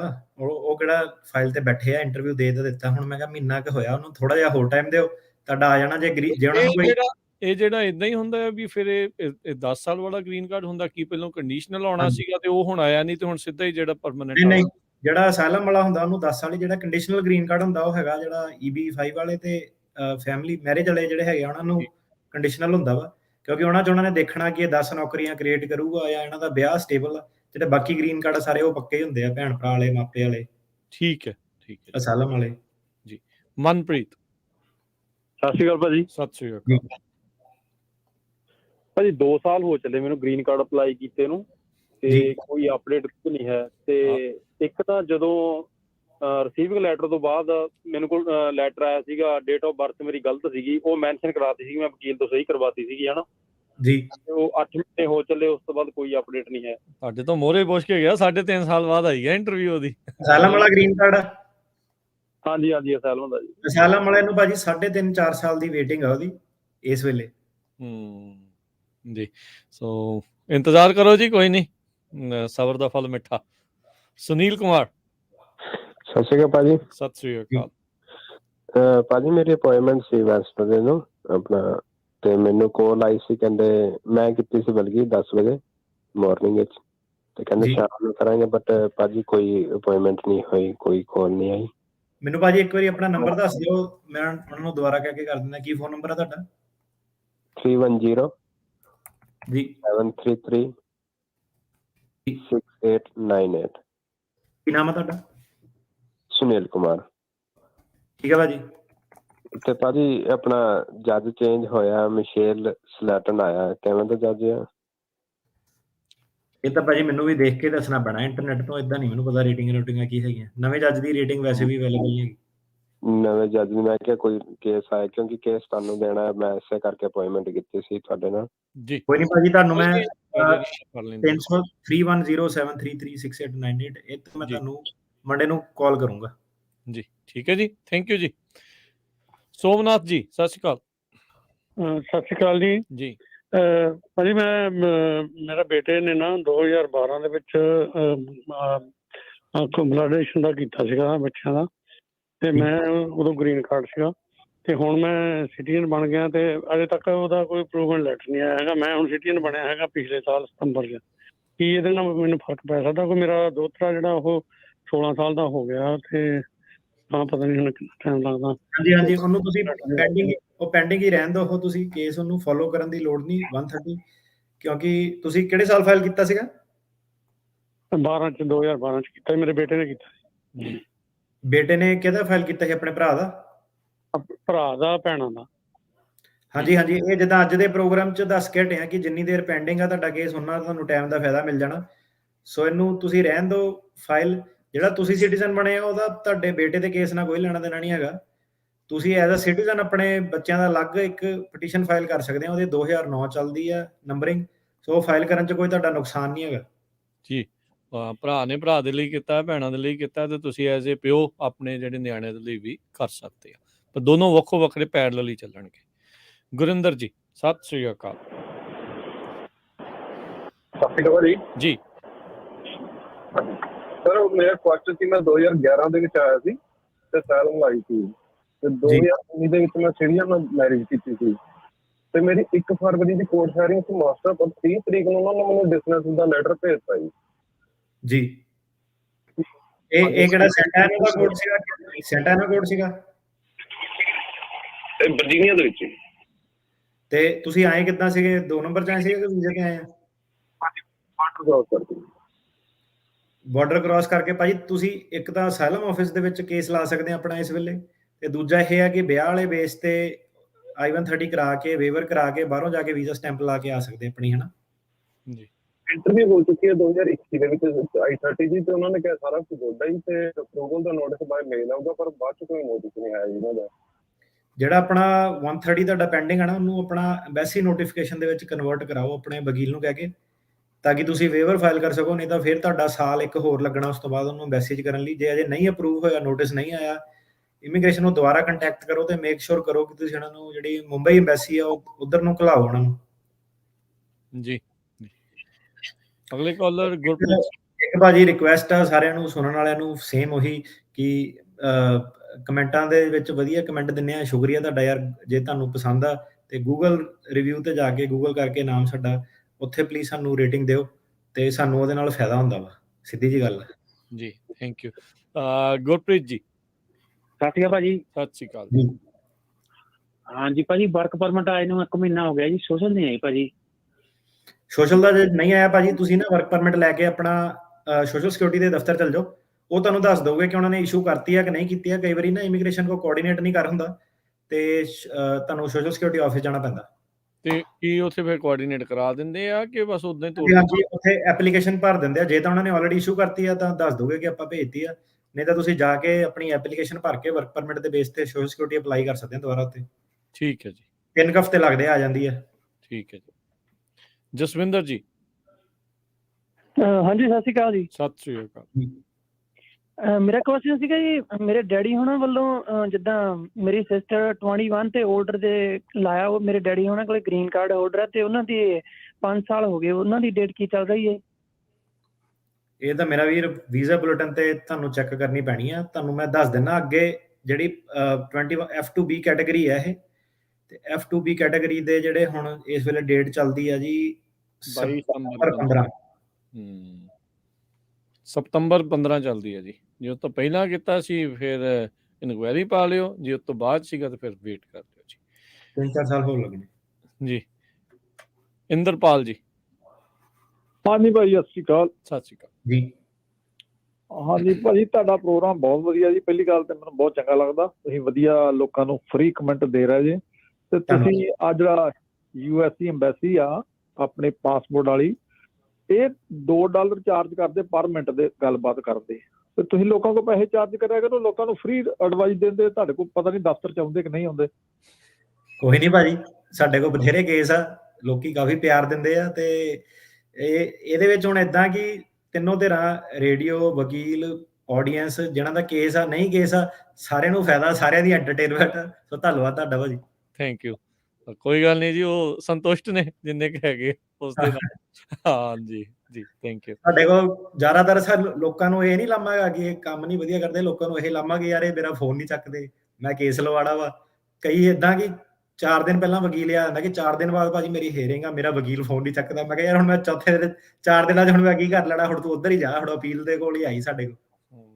ਤਰਲੇ ਮਿੰਨਤਾਂ ਕਰੋ ਉਹਦੇ। ਹੁਣ ਅੰਗਰੇਜ਼ ਸਿੰਘ। ਧੰਨਵਾਦ ਤੁਹਾਡਾ ਸਾਰੀ ਕਮਿਊਨਿਟੀ ਦਾ ਯਾਰ, ਤੁਸੀਂ ਬੜਾ ਪਿਆਰ ਦਿੱਤਾ, ਉਹ ਕੌਨਫੀਡੈਂਸ ਤੁਸੀਂ ਸਾਡੇ 'ਚ ਦੱਸਿਆ। ਸੋ ਸਾਡਾ ਕੰਮ ਵਧੀਆ ਚੱਲਦਾ ਵਾ, ਤੇ ਤੁਹਾਡੇ ਸਾਰਿਆਂ ਦੇ ਸਿਰ ਤੇ ਹੀ ਆ ਕਿ ਜਿਹੜੇ ਹੁਣ ਨਵਾਂ ਬੰਦਾ ਆਉਂਦਾ ਵਾ ਬਾਰਡਰ ਤੋਂ, ਉਹਨੂੰ ਥੋੜ੍ਹਾ ਨਾ ਪਤਾ ਆਪਾਂ ਕੌਣ। ਇਹਦਾ ਜਿਹੜੇ ਤੁਸੀਂ ਹੁਣ ਸੁਣਦੇ ਆ ਆਪਣਾ ਹੈ ਨਾ, ਕਈ ਏਦਾਂ ਦੇ ਵੀ ਲੋਕੀ ਆ, ਉਹਨਾਂ ਦਾ ਦੂਜੇ ਵਕੀਲ ਨੇ ਕੇਸ ਪਾਸ ਕਰਾਇਆ ਵਾ, ਉਹ ਕਈ ਸਿਰਫ ਇਸ ਗੱਲੋਂ ਕਿ ਯਾਰ ਮੇਰਾ ਕੇਸ ਵੀ ਦੂਜੇ ਵਕੀਲ ਨੇ ਪਾਸ ਕਰਾਇਆ, ਪਰ ਫਿਰ ਵੀ ਮੇਰਾ ਫਰੈਂਡ ਆ ਰਿਹਾ, ਮੈਂ ਤੁਹਾਡੇ ਕੋਲ ਲੈ ਕੇ ਆਉਣਾ ਹੈ ਨਾ, ਕਿ ਤੁਸੀਂ ਵਧੀਆ ਜਾਣਕਾਰੀ ਦਿੰਦੇ ਆ। ਸੋ ਧੰਨਵਾਦ। ਸਾਨੂੰ ਕੋਈ ਜੇ ਫਾਇਦੇ ਦੀ ਗੱਲ ਕਰੀਏ ਤਾਂ ਸਾਨੂੰ ਰੇਡੀਓ ਤੋਂ ਬਹੁਤ ਫਾਇਦਾ ਹੋਇਆ, ਕਮਿਊਨਿਟੀ ਤੋਂ ਬਹੁਤ ਫਾਇਦਾ ਹੋਇਆ, ਬਹੁਤ ਸਪੋਰਟ ਮਿਲੀ ਆ। ਸੋ ਧੰਨਵਾਦ ਤੁਹਾਡਾ ਸਾਰਿਆਂ ਦਾ ਜੀ। ਥੈਂਕ ਯੂ ਜੀ। ਅੰਗਰੇਜ਼ ਸਿੰਘ ਜੀ। ਸਤਿ ਸ਼੍ਰੀ ਅਕਾਲ ਭਾਜੀ, ਰਾਜ ਭਾਜੀ ਤੇ ਜੇ ਭਾਜੀ। ਤੁਹਾਡਾ ਸ਼ੋਅ ਦੇਖੋ, ਇੰਡੀਆ 'ਚ ਕਪਿਲ ਸ਼ਰਮਾ ਮਸ਼ਹੂਰ ਹੈ ਤੇ ਇੱਥੇ ਇਮੀਗ੍ਰੇਸ਼ਨ ਦਾ ਸ਼ੋਅ ਮਸ਼ਹੂਰ ਹੈ ਜੀ। ਤੇ ਅਸੀਂ ਵੀ ਨਾ, ਤੁਸੀਂ ਯਕੀਨ ਮੰਨਿਓ, 5-6 ਜਣੇ ਮੁੰਡੇ ਇਕੱਠੇ ਬਹਿ ਕੇ ਤੁਹਾਡਾ ਸ਼ੋਅ ਦੇਖ ਰਹੇ ਆ, ਸੁਣ ਰਹੇ ਆ, ਤੇ 2 ਸਵਾਲ ਨੇ ਤੇ 2 ਸਵਾਲਾਂ ਦਾ ਜਵਾਬ ਜ਼ਰੂਰ ਦੇ ਦਿਓ ਭਾਜੀ, ਠੀਕ ਹੈ ਮੇਰੇ ਮਿੱਤਰਾਂ ਦਾ। ਤੇ ਪਹਿਲਾ ਸਵਾਲ ਇਹ ਹੈ ਭਾਜੀ ਕਿ ਆਪਣੇ ਮਿੱਤਰ ਦੀ ਨਾ ਸੈਕਰਾਮੈਂਟੋ ਹੈ ਕੋਰਟ, ਤੇ ਉਹਦੀ ਕੋਈ ਤਰੀਕ ਮਾਸਟਰ ਕੈਂਸਲ ਹੋ ਗਈ ਹੋਈ ਹੈ, ਤੇ ਉਹਦਾ ਕੋਈ ਆਇਆ ਨਹੀਂ ਰਿਸਪੌਂਸ ਅੱਗੋਂ। ਤੇ ਇੱਕ ਮਿੱਤਰ ਆਪਣਾ ਜੀ, ਉਹਦੀ BIA 'ਚ ਅਪੀਲ ਹੈ, ਤੇ ਪਿਛਲੇ 6 ਮਹੀਨੇ ਹੋ ਗਏ, ਕੋਈ ਰਿਸਪੌਂਸ ਨਹੀਂ ਆਇਆ ਜੀ। ਇਹ 2 ਸਵਾਲ ਭਾਜੀ। ਥੈਂਕ ਯੂ ਤੁਹਾਡਾ। ਜਿਹੜੇ ਸੈਕਰਾਮੈਂਟੋ ਕੋਰਟ ਆ ਨਾ, ਉਹਦੇ ਵਿੱਚ ਜੱਜ 4 ਕੀ ਆ, ਤੇ ਉਹ ਹੁਣ 4 ਜੱਜ ਕੀ ਕਰਨ, ਕਿਉਂਕਿ ਜਦੋਂ LA ਵਾਲੇ ਨਾ, ਪੰਜਾਬੀ ਆਪਣੀ ਕਮਿਊਨਿਟੀ ਮੂਵ ਬੜੀ ਹੋਈ ਉੱਧਰ, ਪਹਿਲਾਂ ਤਰੀਕਾਂ ਛੇਤੀ ਪੈ ਜਾਂਦੀਆਂ ਸੀਗੀਆਂ ਸੈਕਰਾਮੈਂਟੋ, ਸਾਲ ਕੁ ਦੇ ਅੰਦਰ ਲੋਕੀ ਬਹੁਤ ਮੂਵ ਹੋ ਗਏ। ਹੁਣ ਉਹਨਾਂ ਨੇ ਜਿਹੜਾ ਤਰੀਕਾਂ ਹੀ ਸਕੈਜੂਲ ਕਰਨੀਆਂ ਬੰਦ ਕਰਤੀਆਂ, ਟਾਵੀਂ ਕਿਤੇ ਤਰੀਕ ਆਉਂਦੀ ਆ। ਤੇ ਪਹਿਲਾਂ ਤਾਂ ਇਹ ਹੈ ਕਿ ਜਿਹੜਾ ਬੰਦਾ, ਤੇ ਦੂਜੀ ਗੱਲ ਇਹ ਹੈ ਕਿ ਇਹ ਕਹਿੰਦੇ ਆ ਕੌਂਕਟ ਦੇ ਵਿੱਚ ਕੋਰਟ ਬਣਾ ਦੇਣਾ ਵਾ, ਸੁਣਿਆ ਇਸੇ ਸਾਲ। ਤੇ ਜਿਹੜੀ ਸੈਕਰਾਮੈਂਟੋ ਬੈਲਟ ਲੱਗਦੀ ਆ ਸਾਰੀ, ਉਹਦੇ ਵਿੱਚੋਂ ਦੀ ਕਾਫੀ ਹੱਦ ਤੱਕ ਇਦਾਂ ਲੱਗਦਾ ਕਿ ਇਹਨਾਂ ਨੇ ਨਾਲੇ ਕੌਂਕਟ ਦਾ ਕੋਰਟ ਕਹਿੰਦੇ ਵੱਡਾ ਬਣਾਉਣਾ ਥੋੜਾ, ਉੱਥੇ ਜਿੱਦਾਂ 12 ਤੋਂ ਵੱਧ ਜੱਜ ਰੱਖਣੇ ਆ। ਸੋ ਇਹਨਾਂ ਨੇ ਹੁਣ ਕੇਸ ਕੂਸ ਮੂਵ ਵੀ ਕਰਨੇ ਆ, ਹੁਣ ਪਤਾ ਨਹੀਂ ਕਦੋਂ ਕਰਨੇ, ਇਹਨਾਂ ਨੇ ਹੋਲਡ ਤੇ ਪਾਏ ਹੋਏ ਆ ਇਸ ਵੇਲੇ। ਜਿਹੜਾ ਬੰਦਾ ਮੂਵ ਹੋ ਸਕਦਾ ਮੂਵ ਹੋ ਜਾਵੇ, ਸੈਨ ਫਰਾਂਸਿਸਕੋ ਏਰੀਆ ਦੇ ਥੱਲੇ ਜਿਹੜਾ ਮੂਵ ਹੋ ਸਕਦਾ ਮੂਵ ਹੁੰਦਾ ਵਾ, ਤੇ ਉਹਦਾ ਫਿਰ ਹੱਕ ਬਣਦਾ ਕਿ ਉਹ ਆਪਣਾ ਕੇਸ ਮੂਵ ਕਰਾ ਸਕਦਾ। ਸੋ ਪਹਿਲੀ ਗੱਲ ਤਾਂ ਇਹ ਹੈ। ਅਦਰਵਾਈਜ਼ ਤੁਸੀਂ ਜੇ ਆਹ ਪੁੱਛ ਰਹੇ ਕਿ ਕਿੰਨੀ ਦੇਰ ਲੱਗੂਗੀ, ਕੁਝ ਨਹੀਂ ਪਤਾ ਇਹਦਾ। ਸੈਕਰਾਮੈਂਟੋ ਵਾਲਾ, ਨਿਊਯਾਰਕ ਵਾਲੇ ਵੀ ਈਵਨ ਜਿਹੜੇ ਉਹ ਹੋਲਡ ਤੇ ਆ। ਸੈਂਟਾ ਇਹਨਾਂ ਨੇ ਜਿਹੜਾ ਹੈਗਾ ਨਵਾਂ ਕੋਰਟ ਆ, PD ਦੀ ਬਸ਼ਾਰ ਲਾਈ ਹੋਈ ਆ, ਕੇਸ ਡਿਸਮਿਸ ਹੋ ਰਹੇ ਆ। ਸੋ ਇਹ ਤੁਹਾਨੂੰ ਦੇਖਣਾ ਪੈਂਦਾ ਕਿ ਕਿਹੜੇ ਕੋਰਟ ਦਾ ਕੀ ਮਾਹੌਲ ਚੱਲਦਾ ਵਾ, ਕਿੱਥੇ ਤੁਸੀਂ ਮੂਵ ਹੁੰਨੇ ਆ। ਤੇ ਦੂਜਾ ਕੀ ਸੀਗਾ ਭਾਜੀ ਸਵਾਲ ਇਹਨਾਂ ਦਾ? ਅੱਛਾ, BIA ਦੀ ਜਿਹੜੀ ਅਪੀਲ ਆ, ਉਹਦੀ ਜਿਹੜੀ ਬਰੀਫਿੰਗ ਆ, ਪਹਿਲੀ ਗੱਲ ਤਾਂ ਉਹ ਐਨੀਵੇਅਰ ਬਿਟਵੀਨ 3 to 2 years ਆਉਂਦੀ ਆ ਬਰੀਫਿੰਗ। ਇੱਕ ਵਾਰੀ ਜੇ ਜਮਾ ਹੋ ਜਾਵੇ, ਜਿਹੜੇ ਛੋਟੇ ਮੋਟੇ ਐਡਵਰਸ ਕ੍ਰੈਡੀਬਿਲਿਟੀ ਦੇ ਮੁੱਦੇ ਆ ਕਿ ਬਿਆਨ ਫੇਲ ਹੋ ਗਏ ਸੀ, ਉਹਦਾ ਤੇ 6 ਮਹੀਨੇ ਸਾਲ 'ਚ ਨਿਪਟਾਰਾ ਕਰ ਦਿੰਦੇ ਆ। ਜੇ ਕੋਈ ਥੋੜਾ ਜਿਹਾ ਟੈਕਨੀਕਲ, ਜਿੱਦਾਂ ਮੋਸ਼ਨ ਟੂ ਰੀਓਪਨ, ਕਿਸਾਨੀ ਵਾਲਾ ਮੁੱਦਾ, ਕੋਈ ਹੋਰ ਜਿੱਤੇ BIA ਨੂੰ ਥੋੜਾ ਜ਼ਿਆਦਾ ਟਾਈਮ ਲੱਗਣਾ, ਕਈ ਕੇਸਾਂ ਦੇ ਵਿੱਚ ਉਹ 3 ਤੋਂ 4 ਸਾਲ ਜਿਹੜੇ BIA ਦੇ ਆ ਆਮ ਲਾ ਦਿੰਦੇ ਆ। ਜੀ ਥੈਂਕ ਯੂ। ਅਗਲੇ ਜਿਹੜੇ ਕਾਲਰ ਨੇ ਬਲਜਿੰਦਰ ਜੀ, ਸਤਿ ਸ਼੍ਰੀ ਅਕਾਲ। ਸਤਿ ਸ੍ਰੀ ਅਕਾਲ ਭਾਜੀ ਦੋਨਾਂ ਭਰਾਵਾਂ ਨੂੰ। ਜੀ ਸਤਿ ਸ਼੍ਰੀ ਅਕਾਲ ਜੀ। ਭਾਜੀ ਵਕੀਲ ਸਾਹਿਬ, ਜਿੱਦਾਂ ਸਾਡੇ ਮੈਂ ਅਪਲਾਈ ਕੀਤਾ ਸੀ 2005 ਚ ਜੀ, ਬਲੱਡ ਰਿਲੇਸ਼ਨ ਆਪਣੀ ਸਿਸਟਰ ਦਾ ਭਾਂਜੇ ਦਾ ਜੀ, ਉਹਦੇ ਵਿੱਚ ਆ ਕੇ ਜਿੱਦਾਂ ਕਰੋਨਾ ਕਰਕੇ 2-3 ਸਾਲ ਦਾ ਸਾਡੇ ਗੈਪ ਪੈ ਗਿਆ। ਮੁੰਡੇ ਦੀ ਏਜ ਵੱਧ ਗਈ। ਉਹਨਾਂ ਨੇ ਸਤੰਬਰ ਦੇ ਵਿੱਚ ਜਦੋਂ ਗਏ ਇਹ ਇੰਟਰਵਿਊ ਤੇ ਤਾਂ ਉਹਨਾਂ ਨੇ ਉਹਨੂੰ ਡਿਨਾਈਡ ਕਰ ਦਿੱਤਾ। 2005 ਦੇ ਕਿਹੜੇ ਮਹੀਨੇ ਕੀਤਾ ਹੈਗਾ ਤੁਸੀਂ ਅਪਲਾਈ? ਜੂਨ ਦੇ ਵਿੱਚ। ਠੀਕ ਹੈ, ਠੀਕ ਹੈ। ਭੈਣ ਆ ਗਏ ਆ ਤੇ ਮੁੰਡਾ ਅਸੀਂ ਫੇ ਉੱਥੇ ਆ ਤੇ ਅਸੀਂ ਉਹਦਾ ਕੁਝ ਕਰ ਸਕਦੇ? ਉਹਦੀ 38 ਸਾਲ ਦੀ ਉਮਰ ਹੋ ਗਈ ਆ। ਭਾਜੀ ਇਹ ਜਿੱਦਾਂ ਅੱਜ ਦਾ ਪ੍ਰੋਗਰਾਮ ਦੱਸਿਆ ਨਾ, ਜੇ ਅੱਜ ਦਾ ਪ੍ਰੋਗਰਾਮ ਹੈ, ਜੇ ਤਾਂ ਡਿਪਾਰਟਮੈਂਟ ਆਫ ਸਟੇਟ ਵਾਲੇ ਕਹਿੰਦੇ ਆ ਕਿ ਆਪਾਂ ਵੀ ਇਹ ਚੀਜ਼ ਨੂੰ ਮੰਨਦੇ ਹਾਂ, ਤੁਸੀਂ ਕੇਸ ਆਪਣਾ ਰੀਓਪਨ ਕਰ ਸਕਦੇ ਆ, ਇਦਾਂ ਦੀ ਆਪਸ਼ਨ ਇੱਕ ਤਾਂ ਹੈਗਾ ਕਿ ਉਹ ਮੰਨਣ ਕਿ ਆਪਾਂ ਵੀ ਚਾਰਟ B ਨੂੰ ਮੰਨਦੇ ਆ, ਤੇ ਦੂਜੀ ਚੀਜ਼ ਉਹ ਇਹ ਵੀ ਮੰਨਣ ਕਿ ਆਪਾਂ ਇਹਨੂੰ ਪੁਰਾਣੇ ਵਾਲੇ ਕੇਸ ਨੂੰ ਵੀ ਆਪਾਂ ਰੀਓਪਨ ਕਰਾਂਗੇ, ਫਿਰ ਉਹਦੀ ਗੱਲ ਬਣ ਸਕਦੀ ਹੈ। ਅੱਜ ਦੀ ਡੇਟ 'ਚ ਉਹਦੀ ਗੱਲ ਨਹੀਂ ਬਣਨੀ। ਜਿਹੜੇ ਮਾਪੇ ਹੈਗੇ, ਜੇ ਤਾਂ ਮੁੰਡਾ ਅਨਮੈਰਿਡ ਆ ਤੇ ਉਹ ਅਨਮੈਰਿਡ ਕੈਟਾਗਰੀ ਦੇ ਵਿੱਚ F2B ਦੇ ਵਿੱਚ ਉਹਦਾ ਜਿਹੜਾ ਕੇਸ ਆ ਉਹ ਲਾ ਸਕਦੇ ਆ, ਤੇ ਉਹਦੀ 7 ਕੁ 8 ਸਾਲ ਦੀ ਵੇਟ ਆ ਜਿਹੜੀ। ਜੀ ਜੀ। ਤੇ ਇਸ ਤੋਂ ਇਲਾਵਾ ਜਿਹੜੀ ਪਾਰਟੀਆਂ ਦੇ ਬਿਜ਼ਨਸ ਚੱਲਦੇ ਆ, ਇੱਥੇ ਪੈਸੇ ਪੂਏ ਹੈਗੇ ਆ ਰਿਸ਼ਤੇਦਾਰਾਂ ਕੋਲ, ਉਹਨਾਂ ਨੇ ਬਿਜ਼ਨਸ ਦੇ ਵਿੱਚ ਹੈਗੇ ਆ ਤੇ ਉਹਨਾਂ ਨੇ ਕੋਈ ਕਾਰੋਬਾਰ ਨਵਾਂ ਖੋਲ੍ਹਣਾ, ਰੈਸਟੋਰੈਂਟ ਜੋ ਵੀ ਤੁਹਾਡਾ ਹੈਗਾ, $8 ਲੱਖ ਤੁਸੀਂ ਜੇ ਖਰਚ ਸਕਦੇ ਆ, ਤੁਸੀਂ ਸਿੱਧੇ ਤੌਰ ਤੇ ਆਪਣੇ ਰਿਸ਼ਤੇਦਾਰ ਨੂੰ ਮੰਗਾ ਸਕਦੇ ਆ। ਪੈਸੇ ਸ਼ੋਅ ਨਹੀਂ ਕਰਨੇ, ਪੈਸੇ ਖਰਚਣੇ ਆ ਤੇ ਬਿਜ਼ਨਸ ਖੜਾ ਕਰਨਾ। ਜੇ ਉਸ ਲੈਵਲ ਦਾ ਤੁਸੀਂ ਪ੍ਰੋਜੈਕਟ ਕਰਦੇ ਆ, ਉਹ ਜਿਹੜਾ ਗ੍ਰੀਨ ਕਾਰਡ ਉਹਦੀ ਵੇਟ ਹੈਗੀ ਆ 3 ਤੋਂ 4 ਸਾਲ। ਸੋ ਜਿਹੜੇ ਬੱਚੇ ਏਜ ਆਊਟ ਹੋ ਗਏ ਆ, ਉਹਨਾਂ ਦੇ ਲਈ ਇੱਕ ਤਾਂ ਮਾਪੇ ਕਰ ਸਕਦੇ ਆ, ਤੇ ਦੂਜਾ ਇਹ ਹੈ ਕਿ ਉਹ ਇਨਵੈਸਟਮੈਂਟ ਬੇਸ ਗ੍ਰੀਨ ਕਾਰਡ ਦੇ ਉੱਤੇ ਵੀ ਜਿਹੜਾ ਹੈਗਾ, ਜਿਹਨਾਂ ਕੋਲ ਪੈਸੇ ਹੈਗੇ ਆ, ਉਹ 3-4 ਸਾਲ ਦੇ ਵਿੱਚ EB-5 ਗ੍ਰੀਨ ਕਾਰਡ ਤੇ ਆ ਸਕਦੇ ਆ। ਜੀ ਜੀ। ਅਗਲੇ ਕਾਲਰ ਨੇ ਲਖਵਿੰਦਰ ਜੀ, ਸਤਿ ਸ਼੍ਰੀ ਅਕਾਲ। ਭਾਜੀ ਸਤਿ ਸ੍ਰੀ ਅਕਾਲ ਜੀ ਸਾਰਿਆਂ ਨੂੰ। ਸਤਿ ਸ਼੍ਰੀ ਅਕਾਲ ਭਾਜੀ ਮੈਂ ਸਿਟੀਜ਼ਨ ਆ ਤੇ ਮੇਰਾ ਡਿਵੋਰਸ ਹੋਇਆ ਤੇ ਮੈਂ ਇੰਡੀਆ ਜਾ ਕੇ ਵਿਆਹ ਕਰਾਉਣਾ ਚਾਹੁੰਦਾ, ਜਾਂ ਕਿਹੜੇ ਤਰੀਕੇ ਨਾਲ ਮੇਰੀ ਵਾਈਫ ਹੈ ਜਲਦੀ ਆ ਸਕਦੇ ਆ? ਸੋ ਭਾਜੀ ਜੇ ਡਿਵੋਰਸ ਤੁਹਾਡਾ ਹੋ ਗਿਆ ਤਾਂ ਤੁਸੀਂ ਵਿਆਹ ਕਰਾ ਸਕਦੇ ਰਾਈਟ ਐਨੀ ਟਾਈਮ। ਸੋ ਨਾਰਮਲ ਜਿੱਦਾਂ ਤੁਸੀਂ ਵਿਆਹ ਕਰਾ ਕੇ, ਤੁਸੀਂ ਜਿਹੜਾ ਆਪਣਾ ਗ੍ਰੀਨ ਕਾਰਡ ਲਿਆ ਸੀਗਾ, ਉਹ ਕਿੱਦਾਂ ਲਿਆ ਸੀਗਾ? ਵਿਆਹ ਦੇ ਥਰੂ ਲਿਆ ਸੀਗਾ? ਨਹੀਂ, ਉਹ ਮੇਰੇ ਫਾਦਰ ਸਾਹਿਬ ਆਏ ਸੀ ਇੱਥੇ, ਉਹ ਪੱਕੇ ਹੋਏ ਸੀ, ਫਿਰ ਉਹਨਾਂ ਨੇ ਸਾਨੂੰ ਮੰਗਾਇਆ ਸੀ ਇੰਡੀਆ ਤੋਂ ਕੁੜੀ ਨੂੰ। ਹਾਂਜੀ, ਸੋ ਭਾਜੀ ਸਿੰਪਲ ਸਟ੍ਰੇਟ ਹੈਗਾ, ਜਾ ਕੇ ਤੁਸੀਂ ਵਿਆਹ ਕਰਾਓ ਤੇ ਵਿਆਹ ਦੀ ਪਟੀਸ਼ਨ ਜਿਹੜੀ ਫਾਈਲ ਕਰੋ, ਤੇ 2 ਸਾਲ ਲੱਗਣੇ ਆ ਤੁਹਾਨੂੰ ਆਪਣੀ ਵਾਈਫ ਨੂੰ ਬੁਲਾਉਣ ਦੇ ਵਿੱਚ। ਜੀ ਜੀ, ਥੈਂਕ ਯੂ। ਅਗਲੇ ਕਾਲਰ ਅਭਿਸ਼ੇਕ। ਸਤਿ ਸ਼੍ਰੀ ਅਕਾਲ ਭਾਜੀ। ਸਤਿ ਸ਼੍ਰੀ ਅਕਾਲ ਜੀ।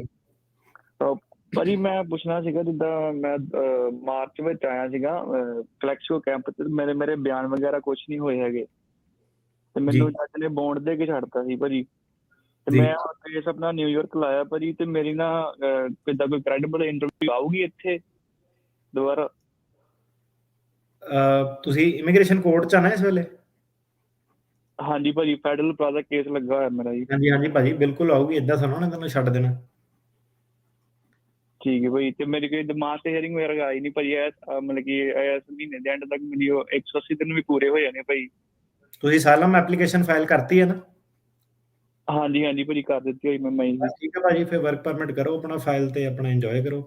ਜੀ ਮਿਹਰਬਾਨੀ ਜੀ, ਥੈਂਕ ਯੂ। ਆਊਗੀ ਜ਼ਰੂਰ ਆਊਗੀ ਜੀ, ਦੱਸ ਤਾ ਤੁਹਾਨੂੰ। ਪਰ ਨਿਊਯਾਰਕ ਦਾ ਹੁਣੇ ਜਿੱਦਾਂ ਦੱਸ ਕੇ ਹਟੇ ਆ ਕਿ ਨਿਊਯਾਰਕ ਸੈਕਰਾਮੈਂਟੋ ਵਾਲੇ ਬਾਈ ਨੇ ਸਵਾਲ ਪੁੱਛਿਆ ਸੀ, ਉਹਦੇ ਨਾਲ ਹੀ ਦੱਸ ਕੇ ਹਟੇ ਕਿ ਨਿਊਯਾਰਕ ਤੇ ਸੈਕਰਾਮੈਂਟੋ ਇਸ ਵੇਲੇ ਡੇਟਾ ਜਿਹੜੀਆਂ ਫਰੀਜ਼ ਆ, ਤੇ ਜੇ ਮੂਵ ਮੇਰਾ ਵੀਰ ਹੋਣਾ ਕਿਤੇ ਤੇ ਉਹਦੇ ਹਿਸਾਬ ਨਾਲ ਤੇਰਾ ਕੋਰਟ ਮੂਵ ਹੋ ਸਕਦਾ ਵਾ। ਜੇ ਨਿਊਯਾਰਕ ਹੀ ਰਹਿਣਾ ਤੇ ਫਿਰ ਨਿਊਯਾਰਕ ਵੇਟਿੰਗ ਕਰੋ।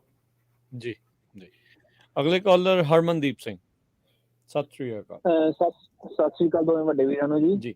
ਜੀ ਭਾਜੀ ਆਪਣਾ ਮੈਂ ਲਾਸਟ ਈਅਰ ਮੈਂ ਤੇ ਮੇਰੀ ਵਾਈਫ ਨੇ ਬਾਰਡਰ ਕ੍ਰੋਸ ਕਰਕੇ ਅਸੀਂ ਆਏ ਸੀ, ਤੇ ਮੇਰੀ ਵਾਈਫ ਦਾ ਵੀ ਕੇਸ ਆਨਲਾਈਨ ਆ ਗਿਆ ਇਮੀਗ੍ਰੇਸ਼ਨ ਕੋਰਟ ਦੇ ਵਿੱਚ, ਪਰ ਮੇਰਾ ਨਹੀਂ ਸੀ ਆਇਆ। ਮੇਰਾ ਫਿਰ ਮੇਰੇ ਵਕੀਲ ਨੇ ਅਸਾਈਲਮ ਆਫਿਸ ਵਿੱਚ ਕੇਸ ਪਾਇਆ ਸੀਗਾ। ਪਰ ਹੁਣ 1 ਸਾਲ ਤੋਂ ਬਾਅਦ ਮੇਰੀ ਵਾਈਫ ਦਾ ਤੇ ਵਰਕ ਪਰਮਿਟ ਆ ਗਿਆ, ਤੇ ਉਹਨਾਂ ਨੂੰ ਫਾਈਨਲ ਹਾਇਰਿੰਗ ਵੀ ਮਿਲ ਗਈ ਨੈਕਸਟ ਈਅਰ ਦਸੰਬਰ ਦੀ। ਮੇਰਾ ਸਵਾਲ ਇਹ ਆ ਭਾਈ, ਜੇ ਉਹਨਾਂ ਦਾ ਕੱਲ ਨੂੰ ਕੇਸ ਪਾਸ ਹੁੰਦਾ ਹੈ ਨੈਕਸਟ ਈਅਰ ਦੇ ਵਿੱਚ, ਉਹ ਗ੍ਰੀਨ ਕਾਰਡ ਹੁੰਦੇ ਨੇ, ਤੇ ਮੇਰਾ ਅਸਾਈਲਮ ਆਫਿਸ ਤੇ ਕੇਸ ਰਹੇਗਾ, ਜਾਂ ਮੈਂ ਉਹਨਾਂ ਦੇ ਬੇਸ ਤੇ ਕੱਲ ਨੂੰ ਫਿਰ ਕਲੀਅਰ ਹੋ ਸਕਦਾ, ਜਾਂ ਮੇਰਾ ਕੇਸ ਕੁਝ ਹੋ ਸਕਦਾ?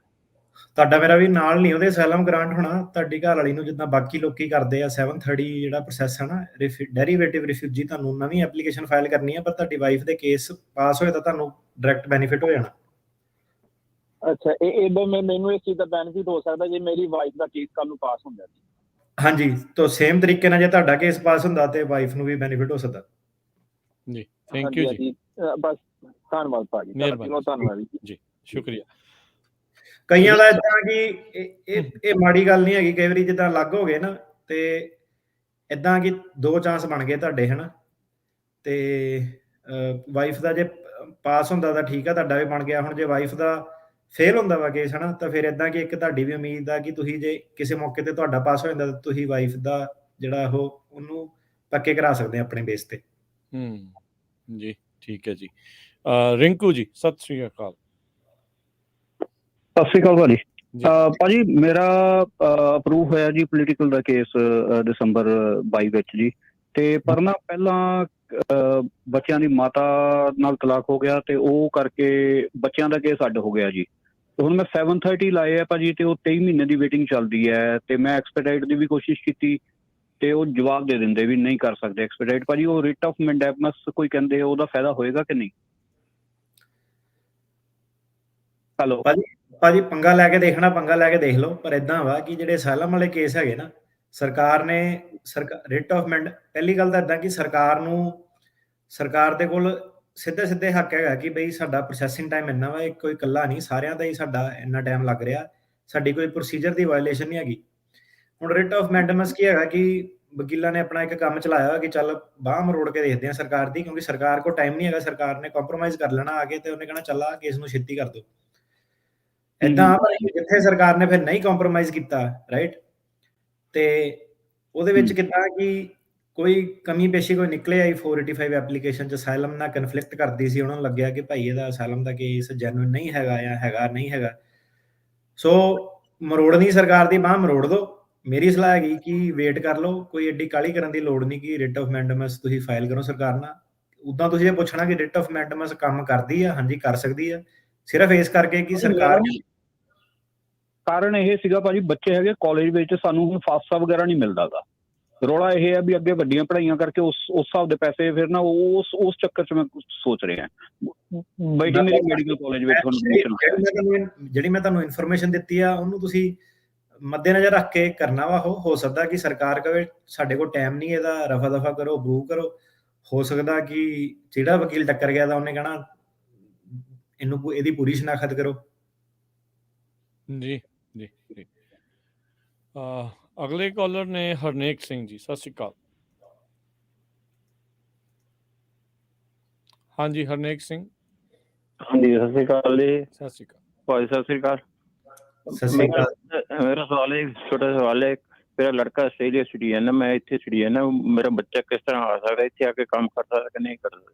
ਆਸਟ੍ਰੇਲੀਆ ਗਿਆ ਜੇ ਤਾਂ ਉਹਦੇ ਕੋਲ ਡਿਗਰੀ ਵਾਲਾ ਬੰਦਾ, ਪੜ੍ਹਨ ਲਿਖਣ ਵਾਲਾ ਬੰਦਾ, ਨੌਕਰੀ ਕਰਨ ਵਾਲਾ ਬੰਦਾ, ਤੇ E3 ਵੀਜ਼ਾ ਹੁੰਦਾ ਆਸਟ੍ਰੇਲੀਅਨ ਲਈ 10,000 ਮਿਲਦੇ ਆ ਹਰੇਕ ਸਾਲ, ਕੰਪਨੀ ਸਪਾਂਸਰ ਕਰੂਗੀ, ਉੱਤੇ ਆ ਸਕਦਾ ਵਾ। ਤੇ ਜੇ ਕੰਮਕਾਰ ਕਰਨ ਵਾਲਾ ਬਿਜ਼ਨਸਮੈਨ ਆ ਤੇ ਫਿਰ E2 ਵੀਜ਼ਾ ਉੱਤੇ ਆ ਸਕਦਾ ਵਾ ਤੇ ਆ ਕੇ ਕੰਮ ਕਰ ਸਕਦਾ। ਤੇ ਦੂਜਾ ਤੁਸੀਂ ਸਿਟੀਜ਼ਨ ਆ, ਤੁਸੀਂ ਉਹਦਾ ਸਪਾਂਸਰ ਕਰ ਸਕਦੇ ਆ ਤੇ ਉਹਦੀ 13-14 ਸਾਲ ਦੀ ਵੇਟਿੰਗ ਆ। ਸੋ ਤਿੰਨੋਂ ਤਰੀਕੇ ਉਹਦੇ ਕੋਲ ਜਿਹੜੇ ਹੈਗੇ ਆ ਅਵੇਲੇਬਲ ਆ। ਜੀ ਜੀ। ਮਨਪ੍ਰੀਤ ਸਤਿ ਸ਼੍ਰੀ ਅਕਾਲ। ਹਾਂਜੀ ਸਤਿ ਸ਼੍ਰੀ ਅਕਾਲ ਮਨਪ੍ਰੀਤ। ਹਾਂਜੀ ਭਾਜੀ, ਮੈਂ ਕੁਐਸਚਨ ਪੁੱਛਣਾ ਸੀਗਾ ਇੱਕ ਜੀ। ਜੀ ਜੀ। ਤੇ ਮੇਰੀ ਪਿਛਲੇ ਸਾਲ ਫਾਈਨਲ ਹੀਅਰਿੰਗ ਸੀ ਜੀ, ਤੇ ਮੈਨੂੰ ਜਿੱਦਾਂ ਫਾਈਨਲ ਹੀਅਰਿੰਗ ਮੇਰੀ ਕੈਂਸਲ ਹੋ ਗਈ ਸੀ, ਉਸ ਤੋਂ ਬਾਅਦ ਮੈਨੂੰ ਨਹੀਂ ਯਾਨੀ ਕਿ 15-20 ਦਿਨ ਬਾਅਦ ਉਹਨੇ ਮੇਰੇ ਤੇ ਬਰੀਫ ਲਗਾ ਦਿੱਤੀ ਸੀਗੀ ਜੀ। ਤੇ ਉਹਦਾ ਕੀ ਹਿਸਾਬ ਕਿਤਾਬ ਹੋਊਗਾ ਜੀ? ਫਾਈਨਲ ਹੀਅਰਿੰਗ ਤੁਹਾਡੀ ਕੈਂਸਲ ਹੋ ਗਈ, ਉਸ ਤੋਂ ਬਾਅਦ ਕੀ ਲਾਤਾ ਉਹਨੇ ਤੁਹਾਡੇ ਤੇ? ਬਰੀਫ ਲਾਤੀ ਸੀ ਜੀ। ਬਰੀਫ ਕੀ ਹੁੰਦਾ? ਪਤਾ ਨਹੀਂ ਜੀ, ਜਾਣੀ ਕਿ ਮੇਰਾ ਵਕੀਲ ਕਹਿੰਦਾ ਵੀ ਬਰੀਫ ਲਾਤੀ ਉਹਨੇ ਤੇਰੇ ਤੇ। ਨਹੀਂ ਬਰੀਫ ਉਹਨੇ ਨਹੀਂ ਲਾੜੀ, ਵਕੀਲ ਮੇਰਾ ਵੀਰ ਏਦਾਂ ਕਿ ਵਕੀਲ ਨੇ ਬਰੀਫ ਲਾਉਣੀ ਹੁੰਦੀ ਆ ਕੋਰਟ। ਸਰਕਾਰੀ ਵਕੀਲ ਨੇ ਕਹਿੰਦੇ ਬਰੀਫ ਲਾਈ ਹੈ। ਹਾਂਜੀ ਤੇ ਇਹ ਮੇਰਾ ਵੀਰ ਤੈਨੂੰ ਬੁੱਧੂ ਬਣਾ ਰਿਹਾ ਵਾ, ਕੋਈ ਬਰੀਫ ਬਰੂਫ ਏਦਾਂ ਦਾ ਕੁਛ ਨਹੀਂ ਹੈਗਾ। ਜਾਂ ਤਾਂ ਬੰਦੇ ਦਾ ਕੇਸ ਡਿਸਮਿਸ ਹੁੰਦਾ ਕਿ ਪੂਰਾ ਖਾਰਜ ਹੋ ਜਾਂਦਾ ਵਾ, ਜਾਂ ਬੰਦੇ ਦਾ ਕੇਸ ਡਿਨਾਈ ਹੋ ਜਾਂਦਾ ਕਿ ਕੋਈ ਰੀਜ਼ਨ ਜੋ ਵੀ ਜੱਜ ਨੇ ਦਿੱਤਾ, ਰਾਈਟ। ਦੋਨੋਂ ਕੇਸਾਂ ਦੇ ਵਿੱਚ ਕੀ ਹੈਗਾ ਕਿ ਬੰਦੇ ਕੋ ਜਿੱਥੇ ਡਿਸਮਿਸ ਹੋਇਆ ਉਹਦੇ ਵਿੱਚ ਬੰਦਾ ਅਸਾਈਲਮ ਆਫਿਸ ਕੋ ਥੱਲੇ ਜਾ ਸਕਦਾ ਜਾਂ ਬੋਰਡ ਆਫ ਇਮੀਗ੍ਰੇਸ਼ਨ ਕੋ ਉੱਪਰ ਜਾ ਸਕਦਾ। ਜਦੋਂ ਤੁਸੀਂ ਬੋਰਡ ਆਫ ਇਮੀਗ੍ਰੇਸ਼ਨ ਕੋ ਅਪੀਲ ਫਾਈਲ ਕਰਦੇ ਆ ਜਾਂ ਤੁਹਾਡਾ ਕੇਸ ਡਿਨਾਈ ਹੁੰਦਾ ਤਾਂ ਤੁਸੀਂ ਅਪੀਲ ਫਾਈਲ ਕਰਦੇ ਹੋ। ਅਪੀਲ ਦੀ ਜਿਹੜੀ ਅਪੀਲ ਫਾਈਲ ਕਰਨ ਤੋਂ ਬਾਅਦ ਤੁਹਾਨੂੰ ਉਹ ਕਹਿੰਦੇ ਕਿ ਆਪਣੀ ਬਰੀਫ ਲਾਓ, ਸਰਕਾਰੀ ਵਕੀਲ ਜਾਂ ਤੁਸੀਂ ਬਰੀਫ ਇਹ ਹੁੰਦੀ ਆ ਤੁਹਾਨੂੰ ਆਪਣਾ ਰੀਜ਼ਨ ਦੇਣਾ ਪੈਂਦਾ ਕਿ ਕਿਉਂ ਇਹ ਬੰਦੇ ਦਾ ਕੇਸ ਸੁਣਿਆ ਜਾਵੇ ਜਾਂ ਫੇਲ ਕਿਉਂ ਹੋਇਆ ਉਹਦੇ ਤੱਦ। ਸੋ ਇਦਾਂ ਦਾ ਕੁਝ ਨਹੀਂ ਹੋਇਆ ਕਿ ਮੇਰੀ ਤਰੀਕ ਕੈਂਸਲ ਕਰਤੀ, ਮੇਰੇ ਤੇ ਬਰੀਫ ਲਾਤੀ। ਸੋ ਉਹਨੂੰ ਪੁੱਛੋ ਜਾ ਕੇ ਕਿ ਭਾਈ ਕਿੱਥੇ ਬਰੀਫ ਲਾਈ ਆ, ਬੋਰਡ ਆਫ ਇਮੀਗ੍ਰੇਸ਼ਨ ਅਪੀਲ 'ਚ ਕੇਸ ਚੱਲਦਾ ਮੇਰਾ, ਕਿੱਥੇ ਚੱਲਦਾ। ਸੋ ਤੁਹਾਡਾ ਹੁਣ ਕੇਸ ਆ ਇਹ ਜਾਂ ਤਾਂ ਡਿਸਮਿਸ ਹੋਇਆ ਜਾਂ ਤੁਹਾਡਾ ਕੇਸ ਫੇਲ ਹੋਇਆ। ਸੋ ਜਾ ਕੇ ਉਹਨੂੰ ਪੂਰੇ ਡਿਟੇਲ 'ਚ ਪੁੱਛੋ। ਜੀ ਜੀ ਜੀ। ਸੋ ਧਿਆਨ ਰੱਖੋ ਨਾਲੇ ਨਾ ਵੀ ਚਲੋ ਠੀਕ ਆ, ਸ਼ੋਅ ਸੁਣੋ, ਪੁਰਾਣੇ ਸੁਣੋ ਜੇ ਤੁਹਾਨੂੰ ਅਜੇ ਤੱਕ ਨਹੀਂ ਪਤਾ ਲੱਗ ਰਿਹਾ।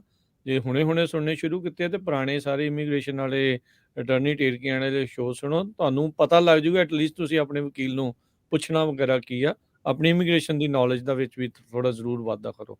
ਐਵੇਂ ਗੱਲਾਂ ਹੈਗਾ ਕਿ ਬੰਦੇ ਦੇ GPS ਲਾਤਾ ਤਾਂ ਇਹ ਤਾਂ ਮੈਂ ਪਹਿਲੀ ਵਾਰੀ ਸੁਣਿਆ ਬਰੀਫ ਲਾਤੀ ਮੇਰੀ। ਜੀ ਜੀ ਉਹਦੇ ਉੱਤੇ। ਸੋ ਹਾਂਜੀ ਕਈ ਵਾਰੀ ਨਹੀਂ ਪਤਾ ਲੱਗਦਾ, ਪਰ ਤੁਸੀਂ ਸ਼ੋਅ ਸੁਣਦੇ ਰਹੋਗੇ ਤਾਂ ਤੁਹਾਨੂੰ ਕਾਫੀ ਇਸ ਦੇ ਨਾਲ ਨੌਲੇਜ ਜਿਹੜੀ ਉਹ ਵੱਧ ਜਾਂਦੀ ਹੈ। ਜਗਪਾਲ ਸਿੰਘ ਜੀ, ਸਤਿ ਸ਼੍ਰੀ ਅਕਾਲ ਜੀ। ਸਤਿ ਸ਼੍ਰੀ ਅਕਾਲ ਸਰ ਜੀ, ਮੇਰਾ ਕੁਐਸਚਨ ਸੀਗਾ, ਮੈਂ ਨਾ ਆਪਣੇ ਗ੍ਰੀਨ ਕਾਰਡ ਤੇ ਆਇਆ ਸੀ 2017 ਚ ਜੀ, ਤੇ ਫਿਰ ਮੈਂ ਸਾਲ ਬਾਅਦ 6 ਮਹੀਨੇ ਬਾਅਦ ਇੰਡੀਆ ਚਲੇ ਗਿਆ ਸੀਗਾ ਤੇ 6 ਮਹੀਨੇ ਬਾਅਦ ਫੇਰ ਆਇਆ ਤੇ ਫਿਰ ਮੈਂ ਪਰਮਿਸ਼ਨ ਲੈ ਕੇ 2 ਸਾਲ ਦੀ ਚਲੇ ਗਿਆ ਸੀਗਾ ਇੰਡੀਆ ਜੀ। ਤੇ ਫਿਰ ਮੈਂ ਉੱਥੇ ਨਾ ਜੀ ਮੇਰੇ ਮਦਰ ਬਿਮਾਰ ਹੋ ਗਏ ਸੀ, ਉਹਦੇ ਕਰਕੇ ਮੈਂ 1 ਸਾਲ ਲੇਟ ਹੋ ਗਿਆ, ਯਾਨੀ 2 ਸਾਲ ਬਾਅਦ ਆਉਣਾ ਸੀ, ਵਿੱਚ ਆਉਣਾ ਸੀਗਾ ਮੈਂ 2.5-3 ਸਾਲ ਬਾਅਦ ਵਾਪਸ ਆਇਆ ਜੀ। ਤੇ ਹੁਣ ਮੈਂ ਸਿਟੀਜ਼ਨ ਲਈ ਅਪਲਾਈ ਕਰ ਸਕਦਾ ਕਿ ਅਜੇ ਮੈਨੂੰ ਹੋਰ ਵੇਟ ਕਰਨਾ ਪਊਗਾ ਜੀ? ਭਾਈ ਜਦੋਂ ਤੁਸੀਂ ਵਾਪਸ ਆਏ ਸੀ ਆਖਰੀ ਵਾਰੀ, ਉਸ ਤੋਂ ਬਾਅਦ ਤੁਹਾਡਾ ਜਿਹੜਾ ਹੁਣ ਹੈਗਾ 5 ਸਾਲ, ਜਿਹੜਾ ਉਹ 5 ਸਾਲ ਤੁਹਾਨੂੰ ਵੇਟ ਕਰਨੀ ਪੈਣੀ ਹੈ ਜੀ। ਤੁਹਾਡੇ ਵਾਈਫ ਸਿਟੀਜ਼ਨ? ਨਹੀਂ, ਉਹਨਾਂ ਨੇ ਅਭੀ ਅਪਲਾਈ ਕਰਨਾ ਜੀ ਅਜੇ ਸਿਟੀਜ਼ਨ ਲਈ। ਹਾਂਜੀ, ਤੁਹਾਨੂੰ ਨਹੀਂ, ਤੁਹਾਡੀ ਦੁਬਾਰਾ ਕਲੌਕ ਸਟਾਰਟ ਹੋਣੀ ਹੈ, ਤੁਹਾਨੂੰ ਵੇਟ ਕਰਨੀ ਪੈਣੀ ਹੈ 5 ਸਾਲ। ਜੇ 6 ਮਹੀਨੇ ਤੋਂ ਬਾਅਦ ਜਦੋਂ ਵੀ ਜਾਂਦੇ ਆ ਤੇ ਤੁਹਾਡੀ ਰੀਸੈਟ ਜਿਹੜੀ ਕਲੌਕ ਆ ਉਹ ਹੋ ਜਾਂਦੀ ਆ।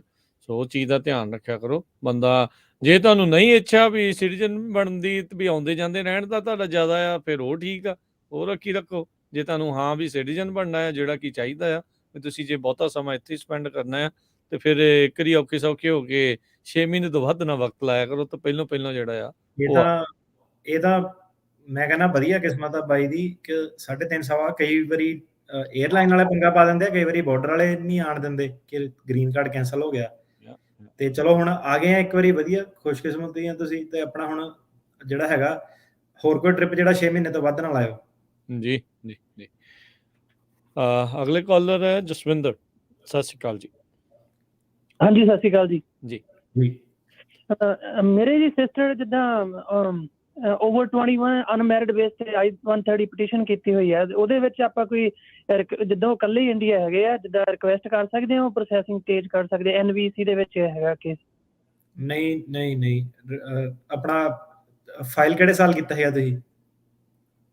2018 ਮਾਰਚ ਦੇ ਵਿੱਚ। ਕਿੰਨੇ ਆਪਣਾ ਬ੍ਰਦਰ ਨੇ ਸਿਸਟਰ ਦਾ ਫਾਈਲ ਕੀਤਾ? ਨਹੀਂ, ਮੇਰੇ ਡੈਡ ਨੇ ਕੀਤਾ। ਜਿੱਦਾਂ ਡੈਡ ਕੋਲ ਗ੍ਰੀਨ ਕਾਰਡ ਹੋਲਡਰ ਹੈ ਤੇ ਉਹ ਅਨਮੈਰਿਡ ਬੇਸ ਤੇ ਓਵਰ 21 ਹੈਗੇ। ਓਵਰ 21 ਹੈਗੇ? ਨਹੀਂ, ਉਹਨਾਂ ਦੀ ਕੈਟਾਗਰੀ ਜਿਹੜੀ ਹੈਗੀ ਆ ਸਤੰਬਰ 2015 ਚੱਲਦਾ ਪਿਆ ਵਾ, ਤੇ ਉਹ ਲਾਈਨ ਨਹੀਂ ਜਿਹੜੀ ਕੱਟ ਸ਼ਾਰਟ ਹੋ ਸਕਦੀ। ਅੱਛਾ ਜੀ। ਤੇ ਇੱਕ ਦੂਸਰਾ ਕੁਐਸਚਨ ਸੀਗਾ, ਜੇ ਮੰਨ ਲਓ ਕਿਸੇ ਤਰੀਕੇ ਨਾਲ ਇੱਥੇ ਆ ਜਾਂਦੇ ਆ ਤੇ ਉਹਨਾਂ ਦਾ ਜਿਹੜਾ ਕੇਸ ਸਟੇਟਸ ਉਹ ਚੇਂਜ ਹੋ ਸਕਦਾ? ਜੇ ਉਹਨਾਂ ਨੇ ਜਿਹੜਾ ਕੇਸ ਸਟੇਟਸ ਆ ਕਿਸੇ ਤਰੀਕੇ ਨਾਲ ਨਹੀਂ, ਲੀਗਲ ਤਰੀਕੇ ਨਾਲ ਆ ਕੇ, ਕਿਸੇ ਤਰੀਕੇ ਦਾ ਤਾਂ ਨਹੀਂ ਕੰਮ ਚੱਲਣਾ ਇਹਦੇ ਵਿੱਚ। ਲੀਗਲ ਤਰੀਕੇ ਨਾਲ ਜਿਹੜਾ ਬੰਦਾ ਆਉਂਦਾ ਵਾ ਉਹਦੀ ਜਿਹੜੀ ਡੇਟ ਆ ਉਹ ਵੀ ਤੁਹਾਨੂੰ ਦੱਸ ਦਿੰਦੇ ਆ। ਉਹ ਚੱਲਦੀ ਪਈ ਆ F2B ਦੀ ਜਨਵਰੀ 2017। ਠੀਕ ਹੈ ਜੀ। ਡੇਟ ਜਦ ਤੱਕ ਕਰੰਟ ਨਹੀਂ ਹੁੰਦੀ ਤਦ ਤੱਕ ਨਹੀਂ ਤੁਸੀਂ ਕਰ ਸਕਦੇ। ਠੀਕ ਹੈ ਜੀ, ਥੈਂਕ ਯੂ। ਅਗਲੇ ਕਾਲਰ ਜਤਿੰਦਰ ਸਿੰਘ ਜੀ। ਹੈਲੋ, ਸਤਿ ਸ਼੍ਰੀ ਅਕਾਲ ਭਾਜੀ। ਸਤਿ ਸ਼੍ਰੀ ਅਕਾਲ। ਭਾਜੀ ਮੇਰਾ ਕੁਐਸਚਨ ਸੀਗਾ ਜੀ, ਮੇਰਾ ਅਸਾਈਲਮ ਗ੍ਰਾਂਟ ਹੋਇਆ ਸੀਗਾ ਜੀ ਪਿਛਲੇ ਸਾਲ, ਮੈਂ ਗ੍ਰੀਨ ਕਾਰਡ ਲਈ ਅਪਲਾਈ ਕੀਤਾ ਤੇ ਪਰ ਮੇਰੀ ਵਾਈਫ ਸਿਟੀਜ਼ਨ ਆ ਜੀ। ਮੈਂ ਪੁੱਛਣਾ ਸੀਗਾ ਜੀ ਕੋਈ ਏਦਾਂ ਦਾ ਰਸਤਾ ਹੈਗਾ ਵੀ ਮੈਂ ਜੇ ਉਹ I-130 ਵਾਲੀ ਪਟੀਸ਼ਨ ਕਰਕੇ ਉਹ ਵਾਲਾ ਗ੍ਰੀਨ ਕਾਰਡ ਲੈਣਾ ਹੋਵੇ, ਕੋਈ ਹੈ ਆਪਸ਼ਨ ਜੀ? ਜੀ ਤੁਸੀਂ ਕਰ ਸਕਦੇ ਆ। ਇਹਦੇ ਵਿੱਚ ਮੇਰੀ ਸਲਾਹ ਤੁਹਾਨੂੰ ਬਸ ਇਹੀ ਹੋਊਗੀ ਕਿ ਇੱਕ ਵਾਰੀ ਨਾ ਰਿਫਿਊਜੀ ਟਰੈਵਲ ਡਾਕੂਮੈਂਟ ਲੈ ਕੇ I-130 ਤੁਸੀਂ ਹੁਣੇ ਲਾ ਦਿਓ ਲਾਣਾ ਤਾਂ, ਇੱਕ ਵਾਰੀ ਰਿਫਿਊਜੀ ਟਰੈਵਲ ਡਾਕੂਮੈਂਟ ਲੈ ਕੇ ਨਾ ਬਾਰਡਰ ਟੱਪ ਕੇ ਮੈਕਸੀਕੋ ਜਾ ਕੇ ਵਾਪਸ ਐਂਟਰੀ ਲਾ ਕੇ ਫੇਰ ਅਪਲਾਈ ਕਰਿਓ। ਠੀਕ ਹੈ ਜੀ। ਠੀਕ ਹੈ ਜੀ। ਕਿੰਨੀ ਕੁ ਟਾਈਮ ਦਾ ਪ੍ਰੋਸੈਸ ਹੈ ਜੀ ਉਹ? ਉਹਨੂੰ ਭਾਜੀ 1.5-2 ਸਾਲ ਲੱਗਣੇ ਆ। ਅਸਾਈਲਮ ਵਾਲੇ ਨਾਲੋਂ ਸੌਖਾ ਵਾ ਪ੍ਰੋਸੈਸ। ਤੇ ਹਾਂਜੀ ਗ੍ਰੀਨ ਕਾਰਡ ਥੋੜਾ ਜਿਹਾ ਕਲੀਨ ਹੈ ਹਨਾ, ਮਤਲਬ ਕਿ ਵਿਆਹ ਦੇ ਬੇਸ ਤੇ ਹੋ ਜਾਂਦਾ ਤੇ ਜੋ ਟਰੈਵਲ। ਹਾਂਜੀ ਹਾਂਜੀ ਠੀਕ ਹੈ ਭਾਜੀ, ਥੈਂਕ ਯੂ ਭਾਜੀ ਸੋ ਮਚ। ਮਿਹਰਬਾਨੀ, ਥੈਂਕ ਯੂ। ਸਤਿ ਸ਼੍ਰੀ ਅਕਾਲ ਜੀ। ਤਜਿੰਦਰ ਕੌਰ ਜੀ। ਹੈਲੋ ਭਾਈ, ਸਤਿ ਸ਼੍ਰੀ ਅਕਾਲ ਜੀ। ਮੈਂ ਪੁੱਛਣਾ ਸੀ, ਮੇਰੇ ਬ੍ਰਦਰ ਦਾ ਜਦੋਂ ਮੈਂ ਅਪਲਾਈ ਕੀਤਾ ਸੀ ਉਹ ਇਟਲੀ 'ਚ ਸੀਗਾ ਤੇ ਫਿਰ ਉਸ ਤੋਂ ਬਾਅਦ 'ਚ ਉਹ ਇੰਗਲੈਂਡ 3 ਸਾਲ ਪਹਿਲਾਂ ਉੱਥੇ ਸੈਟਲ ਹੋ ਗਿਆ ਤੇ ਹੁਣ ਮੈਨੂੰ ਇਮੀਗ੍ਰੇਸ਼ਨ ਨੂੰ ਕਿਹੜੇ ਕਿਹੜੇ ਪੇਪਰ ਭੇਜਣੇ ਚਾਹੀਦੇ ਔਰ ਕੀ ਕਰਨਾ ਚਾਹੀਦਾ? ਭੈਣ ਭਰਾ ਵਾਲਾ ਕੇਸ? ਹਾਂਜੀ। ਕਿਹੜੇ ਸਾਲ ਫਾਈਲ ਕੀਤਾ ਸੀਗਾ? 2012 'ਚ। ਅਜੇ ਤਾਂ 7-8 ਸਾਲ ਆ। ਪਤਾ ਨਹੀਂ ਹੁਣ ਉਹਨੇ ਇੰਗਲੈਂਡ ਤੋਂ ਫੇਰ ਕਿੱਥੇ ਚੱਲ ਜਾਣਾ ਵਾ। ਤੁਸੀਂ ਵੇਟ ਕਰੋ, ਜਦੋਂ ਨੰਬਰ ਆਊਗਾ ਉਹਦੇ ਲਾਗੇ ਜਾ ਕੇ ਦੇਖਿਓ ਕਿੱਥੇ ਆ ਤੇ ਉਹ ਵਾਲੀ ਐਮਬੈਸੀ ਨੂੰ ਫਿਰ ਰਿਕੁਐਸਟ ਕਰਿਓ ਟ੍ਰਾਂਸਫਰ ਕਰਨ ਲਈ। ਜੀ ਓਕੇ ਜੀ, ਥੈਂਕ ਯੂ ਜੀ।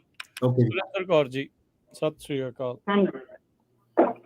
ਹਾਂਜੀ ਵੀਰ ਜੀ, ਅਸੀਂ ਗ੍ਰੀਨ ਕਾਰਡ ਨੂੰ ਕੀਤੇ ਸੀ, ਅਪਲਾਈ ਕੀਤੇ ਸੀ, ਸਾਨੂੰ 10 ਸਾਲ ਹੋ ਗਏ ਆਇਆਂ ਨੂੰ ਜੀ।